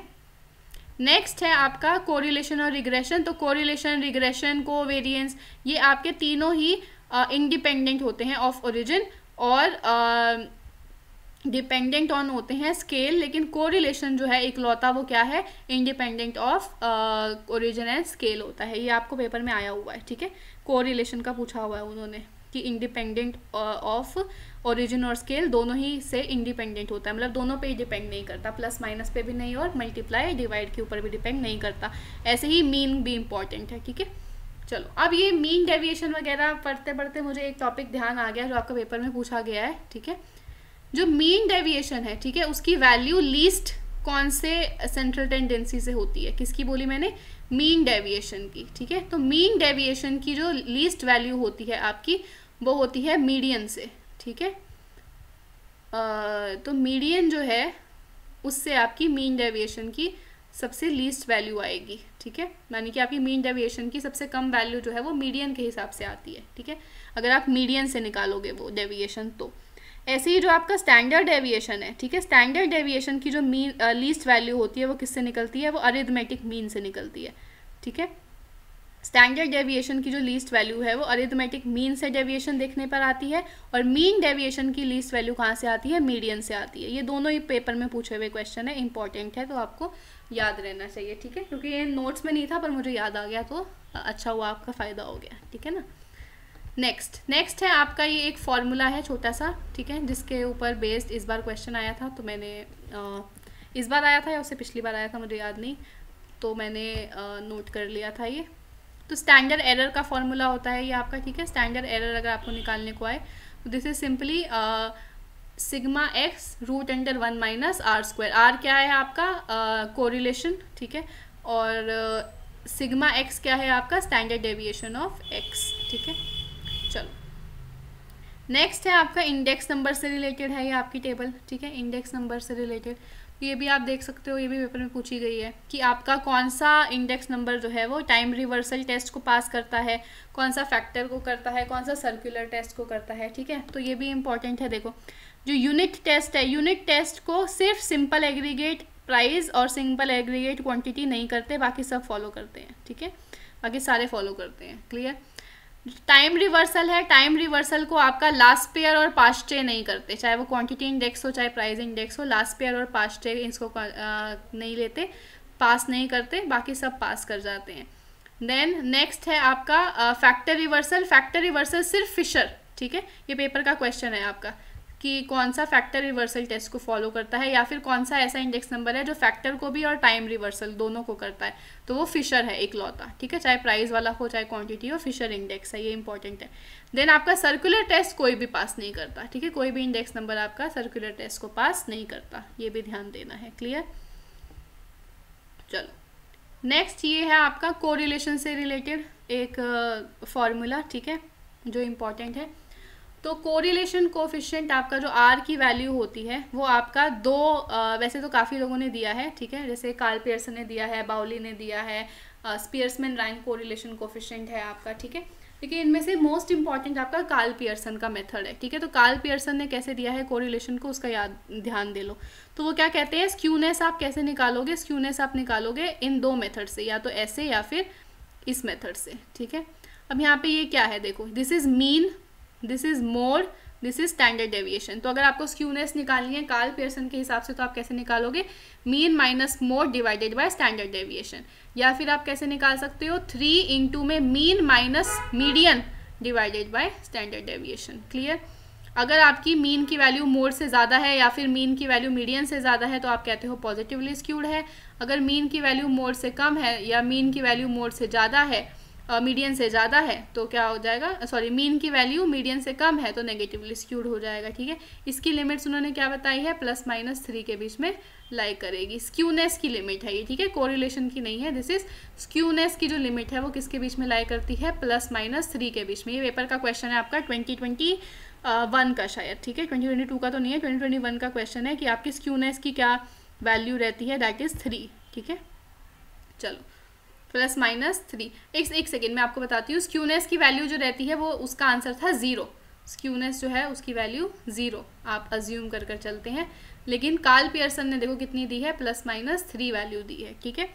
लेकिन एक्चुअली स्क्यूनेस की वैल्यू इज़ 0। कर्टोसिस की इज़ 3, ठीक है। कर्टोसिस की वैल्यू उन्होंने क्या कही है, 3 दी है। मैं आपको अभी बता दूंगी थोड़ा कर्टोसिस और स्क्यूनेस के बारे में। वैसे मैंने आज इन नोट्स में नहीं दिया है पर मैं थोड़ा बता दूंगी आपको, ठीक है, अभी क्लास ख़त्म होने से पहले ही। चलो देन नेक्स्ट है आपका बाउली का मेथड, ठीक है। बाउली ने कैसे दिया है अब आपका स्क्यूनेस। तो स्क्यूनेस क्या है देखो, इन्होंने क्या कहा, Q3 + Q1 - 2Q2 divided by Q3 - Q1। इन्होंने क्वार्टाइल्स के बेसिस पे दिया है आपका, ठीक है। मतलब third quartile plus first quartile minus twice of second quartile divided by third quartile minus first quartile, ठीक है। तो ये आपका उन्होंने स्क्यूनेस का फॉर्मूला दिया है। अब उन्होंने क्या कहा, अगर Q1 + Q3 is less than 2Q2 तो आपका क्या हो जाएगा, नेगेटिवली स्क्यूड हो जाएगा। अगर आपका Q1 + Q3 is more then 2Q2 तो आपका पॉजिटिवली स्क्यूड हो जाएगा, ठीक है। लिमिट्स उन्होंने क्या दी है, +-1 दी है स्क्यूनेस की, ठीक है। चलो अब देखो यहाँ पर क्या है, जैसे मैंने आपको बताया ना स्क्यूनेस में, यहीं पे समझा देती हूँ आपको। 3 तरीके के आपके क्या होते हैं, डिस्ट्रीब्यूशंस हो सकते हैं, ठीक है। एक तो आपका सिंपल जैसे नॉर्मल डिस्ट्रीब्यूशन, ठीक है, जिसको हम क्या कहते हैं कि ये बेल शेप्ड कर्व होता है। एक होता है आपका पॉजिटिवली स्क्यूड, मतलब जिसकी जो टेल है वो पॉजिटिव साइड की तरफ ज़्यादा हो, ठीक है, मतलब इस तरफ ज़्यादा हो। और एक होता है आपका नेगेटिवली स्क्यूड, यानी कि जिसकी जो टेल है वो नेगेटिव की साइड ज़्यादा हो, मतलब इस तरफ ज़्यादा हो, ठीक है। तो this is simply normal distribution या फिर सिमेट्रिकल डिस्ट्रीब्यूशन जो आपका बीच में है। जो आपका लेफ्ट हैंड साइड की तरफ है दिस इज पॉजिटिवली स्क्यूड, जो आपका राइट हैंड साइड की तरफ है दिस इज नेगेटिवली स्क्यूड, ठीक है। समझ में आई ये चीज़ सबको।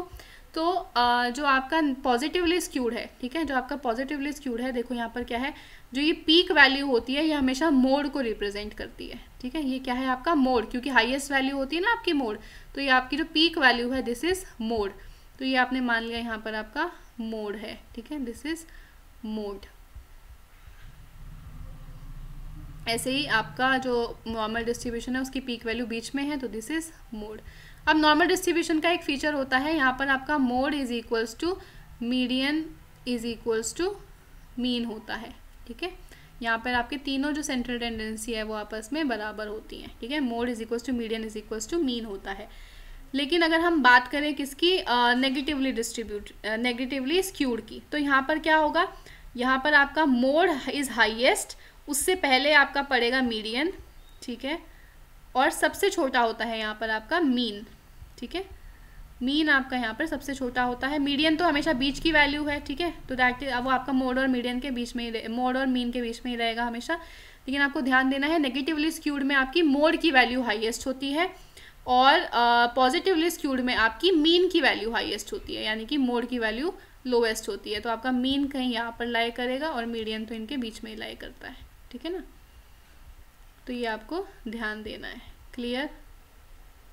चलो this is mean, this is यहाँ पर क्या होगा आपका मीन हाईएस्ट होगा, पॉजिटिवली स्क्यूड में और नेगेटिवली स्क्यूड में आपका मोड हाईएस्ट होता है, ये आपको ध्यान देना है, ठीक है। Then there is a formula जो आपके पेपर में काफ़ी बार यूज़ होता है कि मीन मीडियन मोड के बीच में कैसा रिलेशनशिप है, ठीक है। तो मीन मीडियन मोड में कैसा रिलेशनशिप होता है, mode is equals to 3 median, mode is equals to 3 median minus 2 mean, ठीक है। ये आपकी एक इक्वेशन है, अपने पेपर पर लिख लो या नोटबुक में लिख लो, कहीं पर भी, ये इंपॉर्टेंट है। इससे रिलेटेड पेपर में कई बार क्वेश्चन आया है कि वैल्यू निकालो, मीडियन की निकालो या मीन की निकालो या मोड की निकालो, 2 वैल्यूज़ दी होती हैं, तीसरी निकालनी होती है, या फिर आपको डायरेक्टली फार्मूला भी पूछा है एक बार, ठीक है। तो mode is equals to 3 median minus 2 mean आपका ये फार्मूला होता है जो ये इनके बीच में रिलेशनशिप दिखाता है, ठीक है। चलो देन एक और फार्मूला है आपका जो अलग तरीके के मीन्स के बीच में बताता है रिलेशनशिप, वो भी आपके पेपर के पॉइंट ऑफ व्यू से इंपॉर्टेंट है। इस बार उससे रिलेटेड क्वेश्चन भी आया था। वो क्या था कि ज्योमेट्रिक मीन का जो स्क्वायर होता है, आपको पता है मीन 3 तरीके के होते हैं, 4 तरीके के होते हैं इनफैक्ट, एक अरिथमेटिक, एक ज्योमेट्रिक, एक हार्मोनिक और एक ट्रिम्ड मीन, ठीक है।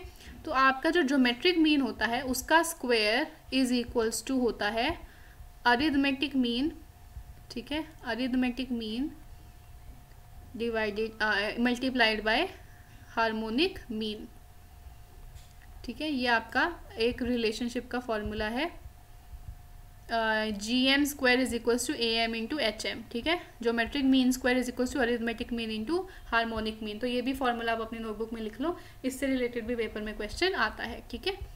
चलो आगे बढ़ते हैं अब हम।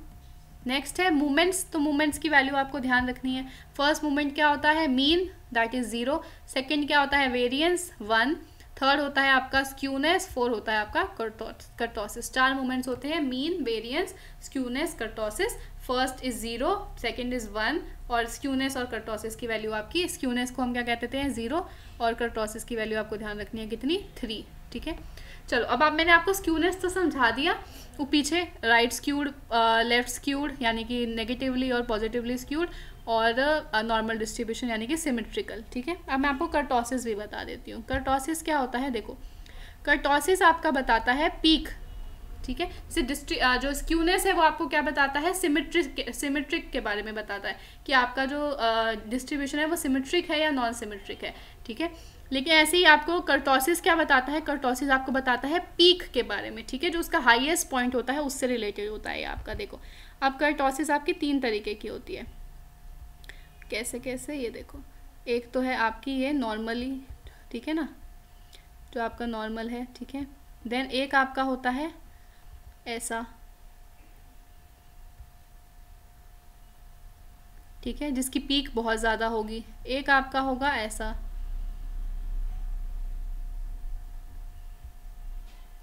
ठीक है, जिसकी पीक एकदम ही फ्लैट होगी। तो ये जो आपका एकदम ही फ्लैट वाला है ना, जो बिल्कुल जिसकी सबसे कम पीक है, इसको हम कहते हैं प्लेटीकर्टिक। क्या कहते हैं, प्लेटी। मैं यहाँ पर ना वो कर देती हूँ, टाइप कर देती हूँ क्योंकि ये थोड़ा सा मुश्किल हो रहा है इससे लिखना। एक सेकेंड।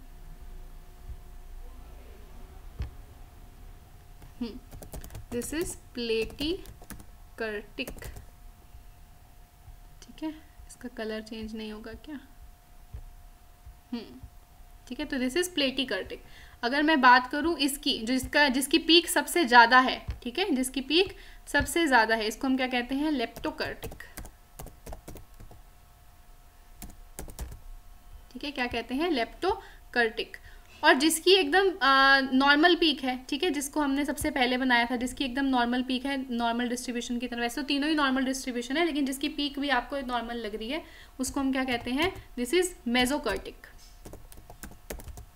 ठीक है। क्या कहते हैं इसको, मेजोकर्टिक। तो सबसे ज़्यादा आपकी पीक किसकी होगी, सबसे ज़्यादा आपकी स्टीप किसकी होगी, तो वो होगी लेप्टोकर्टिक की, ठीक है। देन नेक्स्ट आपकी सबसे कम किसकी होती है पीक, प्लेटीकर्टिक की, और मीडियम किसकी रहती है, मेजोकर्टिक की रहती है, ठीक है। समझ में आया सबको। चलो, यानी कि आपके जो यहाँ पर कर्टोसिस की वैल्यू होती है, यहाँ पे कर्टोसिस की वैल्यू इज मोर देन 3, ठीक है। यहाँ पर आपकी कर्टोसिस की वैल्यू होती है लेप्टोकर्टिक में मोर देन 3, यहाँ पर प्लेटिकर्टिक में कितनी होती है लेस देन 3, और मेजोकर्टिक में कितनी होती है इक्वल टू 3। ठीक है, ये आपको ध्यान देना है। चलो नेक्स्ट अब हम बात करते हैं इसकी, ये भी बहुत इंपॉर्टेंट है, इससे रिलेटेड भी आपके पेपर में क्वेश्चन आया हुआ है। इस साल नहीं आया था, शायद पहले की किसी साल का क्वेश्चन है। ठीक है, उसमें ये आपका फार्मूला यूज़ हो रहा था, तो ये फार्मूला मैंने लिखा हुआ था तो आपके साथ शेयर कर रही हूँ, तो इसको भी आप नोट कर लीजिए। ठीक है, क्या फार्मूला है, अगर आपको वेरिएंस निकालना हो सैंपल का, ठीक है, तो आप कैसे निकालोगे, आप पॉपुलेशन का variance divided by number of observation in population into number of observation in population minus number of observation in sample divided by number of observation in population minus 1। ठीक है, इस फॉर्मूला को यूज़ करके आप sample का variance निकाल सकते हो। ऐसे ही अगर आपको पॉपुलेशन का निकालना हो तो आप यहाँ पे सैंपल की वैल्यू डालिए, यहाँ पे क्रॉस मल्टीप्लाई वगैरह कर कर आप इसकी वैल्यू भी निकाल सकते हो। ठीक है, नेक्स्ट ये वाले भी इंपॉर्टेंट है आपके लिए। ठीक है, क्या है, regression line y on x and regression line x on y make an angle. ठीक है, अगर आपको एंगल पूछ लिया जाए, जैसे आपको पता है y ऑन x और x ऑन y कौन सी इक्वेशंस होती हैं, मैं बता देती हूँ। अगर आपकी इक्वेशन हो इस फॉर्म की, y is equals to alpha plus beta x। ठीक है, अगर आपकी इक्वेशन इस फॉर्म की हो, y is equals to alpha plus beta x, तो ये क्या है y ऑन x। ठीक है, this is y on x।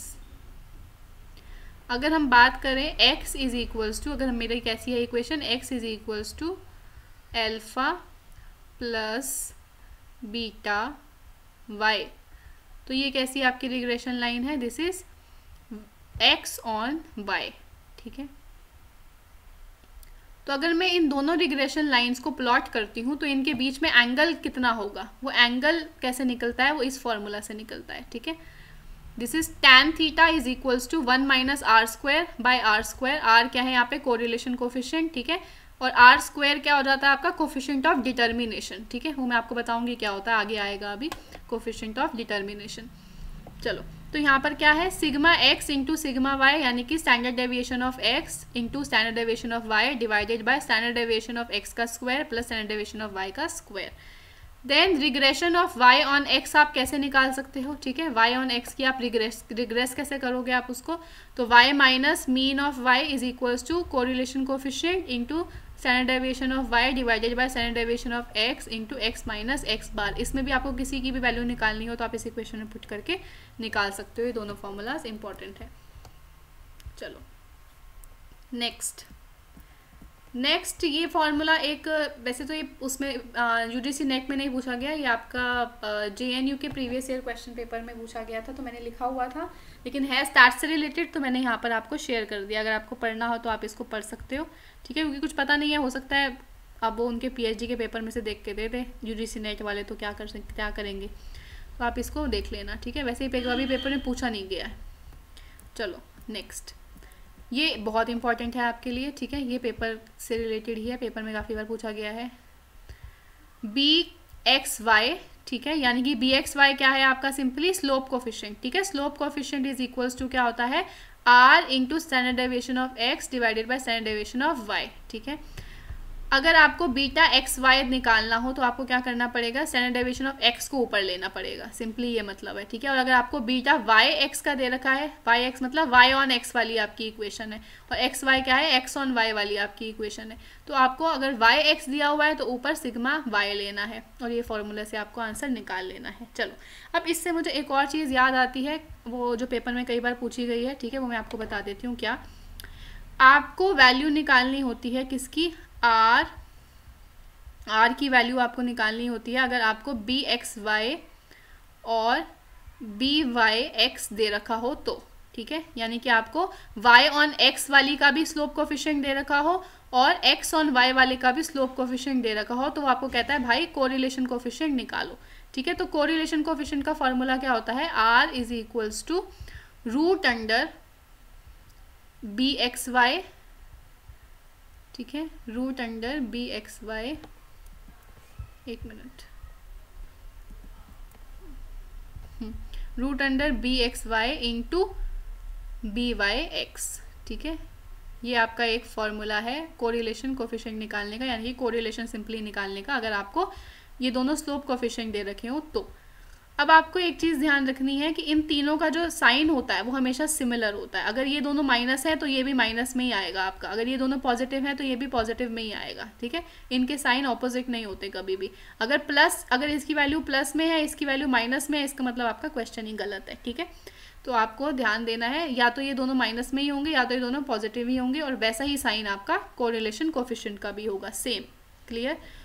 तो ये चीज़ मुझे याद आ गई थी, पेपर में काफ़ी बार पूछी गई है तो मैंने आपको बता दी, ठीक है। नेक्स्ट है टाइम सीरीज एनालिसिस। आपका टाइम सीरीज एनालिसिस में टाइम सीरीज क्या होता है, ठीक है। टाइम सीरीज सबसे पहले होता है जब आप दो तरीके का आपका डेटा होता है, एक टाइम सीरीज और एक क्रॉस सेक्शनल, ठीक है। टाइम सीरीज क्या होता है, जब आप एक वेरिएबल को ओवर द टाइम पढ़ते हो, ठीक है। जैसे अगर आप एक गांव के बारे में स्टडी कर रहे हो, ठीक है, और उस गांव को आप पिछले 10 सालों से स्टडी करते आ रहे हो, ठीक है, कि पहले 10 साल 2010 में कितना था, 2011 में, 12 में, 13 में, ऐसे करके आप 2020 तक उसको पढ़ते आए हो, ठीक है। तो this is time series. Cross sectional क्या होता है, क्रॉस सेक्शनल होता है आप अलग अलग वेरिएबल्स को पढ़ रहे हो at a particular point of time, ठीक है। यानी कि आप एक गांव को नहीं, आप 10 गांव को पढ़ रहे हो, लेकिन सिर्फ 2020 के अंदर, ठीक है। तो this is your cross sectional data. तो इन दोनों को मिलाकर एक और डेटा बनता है हमारा पैनल डेटा। पैनल डेटा क्या होता है, जब आप स्टडी कर रहे हो अलग अलग वेरिएबल्स को over a period of time, ठीक है, यानी कि आप 10 गाँव को पढ़ रहे हो 10 सालों के लिए। This is panel data simply, ठीक है। तो मैंने आपको बता दिया डेटा टाइम सीरीज क्या है, टाइम सीरीज डेटा क्या है, क्रॉस सेक्शनल क्या है और पैनल डेटा क्या है, ठीक है। चलो नेक्स्ट हमें जो इसमें इम्पॉर्टेंट है वो मैं आपको बता देती हूँ क्या इम्पॉर्टेंट है आपके पेपर के लिए, जो हमें पढ़ना है। हाँ, दैट इज स्टेशनैरिटी, ठीक है। स्टेशनैरिटी क्या होती है आपकी, ये आपको पढ़ना है। क्लियर? अब देखो, स्टेशनैरिटी का मतलब होता है स्टेबल, ठीक है। जब आपकी टाइम सीरीज क्या हो, स्टेबल हो, स्टेशनरी हो, यानी कि जो आपके वेरिएबल्स, जो आपकी डेटा है, जो आपका सीरीज है, वो वेरी ना कर रहा हो ओवर द टाइम पीरियड, ठीक है। जो आपके मेजर्स हैं जिनके बेस पे आपने अपनी कैलकुलेशंस करी है, वो आपकी क्या हो, वेरी ना कर रही हूँ ओवर द टाइम। यानी कि आपका जैसे मीन है, ठीक है, मीन के बेसिस पे आप अपनी एनालिसिस करते हो, ठीक है, मीन के बेसिस पे आप अपनी एनालिसिस करते हो, तो आपका मीन क्या होना चाहिए, कांस्टेंट रहना चाहिए, ठीक है। मीन आपका कैसा होना चाहिए, कांस्टेंट रहना चाहिए, ओवर द टाइम आपका वो चेंज ना कर रहा हो। वेरिएंस आपका कांस्टेंट रहना चाहिए, वो आपका बार बार चेंज ना कर रहा हो। कोवेरिएंस आपका सेम रहना चाहिए, वो चेंज ना कर रहा हो। अगर ये चेंज कर रहे होंगे, इसका मतलब आपका डेटा कैसा है, नॉन स्टेशनरी है, ठीक है। आपकी सीरीज कैसी है, नॉन स्टेशनरी है। तो यही आपको ध्यान रखना है। स्टेशनैरिटी का कॉन्सेप्ट किसने दिया था, स्टेशनैरिटी का कॉन्सेप्ट आपका क्या है, जब आपके जो वेरिएबल्स हैं, ठीक है, जो आपके वेरिएबल्स जिनको आप स्टडी कर रहे हो अपनी टाइम सीरीज में, वो आपके कांस्टेंट रहें, तो दैट मीन्स आपकी स्टेबल है सीरीज, दैट मीन्स आपकी सीरीज स्टेशनरी है। क्लियर? तो ये इंपॉर्टेंट था इसके अंदर कि स्टेशनरी का मतलब क्या होता है। देन अगर आपकी स्टेशनरी नहीं है सीरीज, यानी कि वो क्या है, नॉन स्टेशनरी है, तो नॉन स्टेशनरी है तो हम कहते हैं उसके अंदर एक यूनिट रूट है, ठीक है। ये भी ध्यान देना है, non stationary is equals to unit root series, ठीक है, वहाँ पर यूनिट रूट होगा आपका। तो अगर आपका देखो यहाँ पर क्या है, ज़्यादातर जो आपकी टाइम सीरीज होती है वो नॉन स्टेशनरी होती है, क्योंकि आप ओवर द टाइम पीरियड पढ़ रहे हो, तो वहाँ पे मीन भी डिफर करेगा, वेरिएंस भी डिफर करेगा, तो ज़्यादातर वो स्टेशनरी होती हैं। तो यहाँ पे आपको क्या करना होता है, पहले उसको स्टेशनैरिटी के लिए चेक करना पड़ता है, यूनिट रूट चेक करना पड़ता है। अगर तो वो स्टेशनरी आ रहा है आपका, तो आप सीधे सीधे अपना OLS लगा दो, ठीक है, ऑर्डिनरी लीस्ट स्क्वायर लगा दो। लेकिन अगर वो नॉन स्टेशनरी आ रहा है तो आप यहाँ पर OLS नहीं लगा सकते, फिर आपको को इंटीग्रेशन का मेथड लगाना पड़ता है, ठीक है। को इंटीग्रेशन मेथड को ही आप क्या कहते हो, BJ मेथड, यानी कि बॉक्स जेंकिंस मेथड भी आप कहते हो, बॉक्स जेंकिंस मेथडोलॉजी भी आप कहते हो। ये अगर किसी ने इकोनोमेट्रिक्स पढ़ी है तो उन्होंने ये अच्छे से डिटेल में पढ़ा होगा, ठीक है ना। जैसे वो अरीमा वगैरह वाला जो आपका आता है, ठीक है ना, AR वाला आता है, MA वाला आता है, moving average, then auto regressive, then ARIMA आता है, auto regressive integrative moving average, ठीक है। तो वो सब इसके अंदर आपका आता है, बॉक्स जेंकिंस मेथडोलॉजी वाला जो है, ठीक है ना। चलो, तो ये हो गया हमारा कंप्लीट कि स्टेशनैरिटी का क्या मतलब होता है। अगर स्टेशनरी नहीं है तो आपको कौन सा मेथड यूज़ करना है, को इंटीग्रेशन का, that means box Jenkins methodology. Clear? चलो, और इसके अंदर आपका इंपॉर्टेंट क्या है, इसमें इंपॉर्टेंट है आपका स्टेशनरी प्रोसेस होती क्या है, ठीक है। स्टेशनरी में क्या होगा, आपका मीन सेम रहेगा, ठीक है, वेरिएंस सेम रहेगा और कोवेरिएंस भी आपका सेम रहेगा, तो आपकी प्रोसेस कैसी हो जाएगी, स्टेशनरी हो जाएगी। क्लियर। देन नेक्स्ट आपको यहाँ पर क्या ध्यान देना है, एक मिनट नीचे आ जाते हैं हम। हाँ, ये वर्ड्स देखने हैं। स्टेशनरी का क्या, स्टेशनरी अगर हो तो उसको हम और क्या क्या कह सकते हैं, यानी कि वहाँ पे स्टेबिलिटी होगी, फोरकास्टिंग हम कर सकते हैं आसानी से, प्रिडिक्शन कर सकते हैं, यूनिट रूट नहीं होगा, रैंडम वॉक नहीं होगा यहाँ पर, और नॉन स्टोकेस्टिक होगा, यानी कि नॉन रैंडम यहाँ पर होगा, ठीक है। देन यहाँ पर नॉन स्टेशनरी अगर है तो उसको इंस्टेबिलिटी कहते हैं हम, अनसर्टेन होगा, फोरकास्टिंग हम नहीं कर पाएंगे, यूनिट रूट वहाँ पर प्रेजेंट होगा, रैंडम वॉक होगा और स्टोकेस्टिक होगा, ठीक है। समझ में आया, स्टोकेस्टिक का मतलब होता है रैंडम सिंपली, ठीक है। चलो देन ये सब इतना इम्पोर्टेंट नहीं है इसके अंदर। अब आपको एक चीज़ ध्यान रखनी है, कभी कभी पेपर के अंदर क्वेश्चन आता है, कभी कभी का काफ़ी बार क्वेश्चन आया है कि आप ये नॉन स्टेशनैरिटी को चेक कैसे करते हो। ये आप चेक करने के लिए आपके 3 बहुत ज़्यादा इंपॉर्टेंट मेथड हैं, वो कौन से हैं, एक तो डिकी-फुलर टेस्ट, ठीक है, एक ऑगमेंटेड डिकी-फुलर और एक फिलिप-पेरेन यूनिट रूट टेस्ट, ठीक है।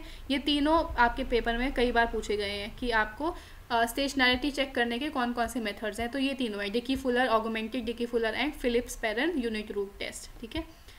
चलो नेक्स्ट अब हम आ जाते हैं सोर्सेज ऑफ नॉन स्टेशनैरिटी। तो सोर्सेज ऑफ नॉन स्टेशनैरिटी इतना इंपॉर्टेंट नहीं है आपके लिए। देन ये आपके लिए इंपॉर्टेंट है, देखो मैं आपको बता देती हूँ। स्टेशनैरिटी कंडीशन क्या होती है, आपकी स्टेशनरी का क्या मतलब है, मैंने आपको बताया ही है, जब आपका मीन वेरिएंस और कोवेरिएंस क्या हो, कांस्टेंट हो, ठीक है, over the time period mean variance और कोवेरिएंस आपके कांस्टेंट हो। अब आपकी जो ये स्टेशनैरिटी होती है वो भी 2 तरीके की होती है, स्ट्रिक्ट और वीक। ये इस पे रिलेटेड इस बार पेपर में क्वेश्चन आया था और उससे पिछली बार भी आया था, तो ये इंपॉर्टेंट है, ढंग से पढ़ लो। स्ट्रिक्ट का क्या मतलब है, joint distribution of any movements of any degree with in the process is never dependent on time, ठीक है। जो आपका जॉइंट डिस्ट्रीब्यूशन है मूवमेंट्स का, किसी भी डिग्री का हो, चाहे वो 1st डिग्री का हो, 2nd डिग्री का हो, वो आपका हमेशा कभी भी आपका टाइम के ऊपर डिपेंड नहीं करेगा, जॉइंट डिस्ट्रीब्यूशन, ठीक है, ये आपको ध्यान देना है। Joint distribution of any movements, चाहे वो मीन हो, चाहे वो वेरिएंस हो, किसी का भी जॉइंट डिस्ट्रीब्यूशन आपका टाइम के ऊपर डिपेंड नहीं करेगा। Clear, this is strict stationary. वहीं आपका वीक स्टेशनरी क्या है, वीक स्टेशनरी आपका सिंपली क्या है, जब आपका मीन, वेरिएंस और ऑटो कोवेरिएंस, यानी कि वही कोवेरिएंस सिंपली, ये आपके टाइम के ऊपर डिपेंड ना कर रहे हो, यानी कि ये कांस्टेंट हो। क्लियर। नेक्स्ट है आपका वाइट नॉइस। वाइट नॉइस क्या होता है, जब आपकी जो वाइट नॉइस सीरीज होती है जिसमें मीन आपका 0 हो, वेरिएंस कांस्टेंट हो और अनकोरिलेटेड हो टाइम पे, ठीक है। जो आपकी वाइट नॉइस टर्म है, यानी कि जो आपका म्यू आई है, ठीक है, जो एरर टर्म है, that is uncorrelated in time, वो आपस में टाइम के हिसाब से वो क्या पास्ट वाली जो आपकी एरर टर्म है वो प्रेजेंट वाली एरर टर्म के साथ कोरिलेटेड ना हो, ये this is simply saying that. हाँ, तो इसी के साथ मेरी जो आज की इकोनोमेट्रिक्स की सीरीज़ थी वो कंप्लीट हो जाती है, ठीक है। जो हमारी स्टैटिस्टिक्स की सीरीज़ है वो कंप्लीट हो जाती है, और आई होप आपको आज अच्छे समझ में आ गया होगा पूरा इकोनोमेट्रिक्स का कॉन्सेप्ट, पूरा अपना स्टैटिस्टिक्स का कॉन्सेप्ट। तो अगर आपको लगता है कि कोई भी टॉपिक इसमें से छूट गया है, या आपको लगता है कि कोई टॉपिक आपको ये मुझे करवाना चाहिए, तो आप मुझे नीचे कमेंट सेक्शन में ज़रूर बताइएगा। अदरवाइज़ मैंने अपनी पूरी कोशिश करी है कि मैं आपके साथ सारा इकोनोमेट्रिक्स और स्टैटिस्टिक्स इसी वीडियो में कवर कर दूँ। तो अगर आपको ये वीडियो अच्छी लगी है तो एक लाइक ज़रूर कर दीजिएगा, नीचे जो सब्सक्राइब का बटन है उसे ज़रूर दबा दीजिएगा, ताकि आप आने वाली किसी भी वीडियो को मिस आउट ना कर दें। अगर आप इस वीडियो की PDF चाहते हैं, अगर आप इन नोट्स की PDF चाहते हैं, तो आप जल्दी से टेलीग्राम चैनल मेरा ज्वाइन कर लीजिए, माइंड योर इकोनॉमिक्स के नाम से ही है। आप मुझे इंस्टाग्राम पर भी फॉलो कर सकते हैं, माइंड योर इकोनॉमिक्स के नाम से ही मेरा चैनल है। और अगर आप मुझे किसी बिजनेस इंक्वायरी के लिए बात करना चाहते हैं तो mindyoureconomics@gmail.com के ऊपर आप मुझे ईमेल भी कर सकते हैं। तो जल्दी ही मैं इसकी एक नेक्स्ट सीरीज़ जो है वो नेक्स्ट जो मैराथन है वो लेकर आऊँगी, किसी टॉपिक के ऊपर सोचूंगी अब किस टॉपिक के ऊपर लेकर आना है, मैक्रो के ऊपर या माइक्रो के ऊपर या मनी एंड बैंकिंग के ऊपर, जो भी मुझे ज़्यादा इंपॉर्टेंट लगेगा उसके लिए मैं आपकी एक मैराथन जल्दी से लेकर आऊँगी। तब तक के लिए stay healthy, wealthy and nerdy, and do not forget to mind your economics. Thank you.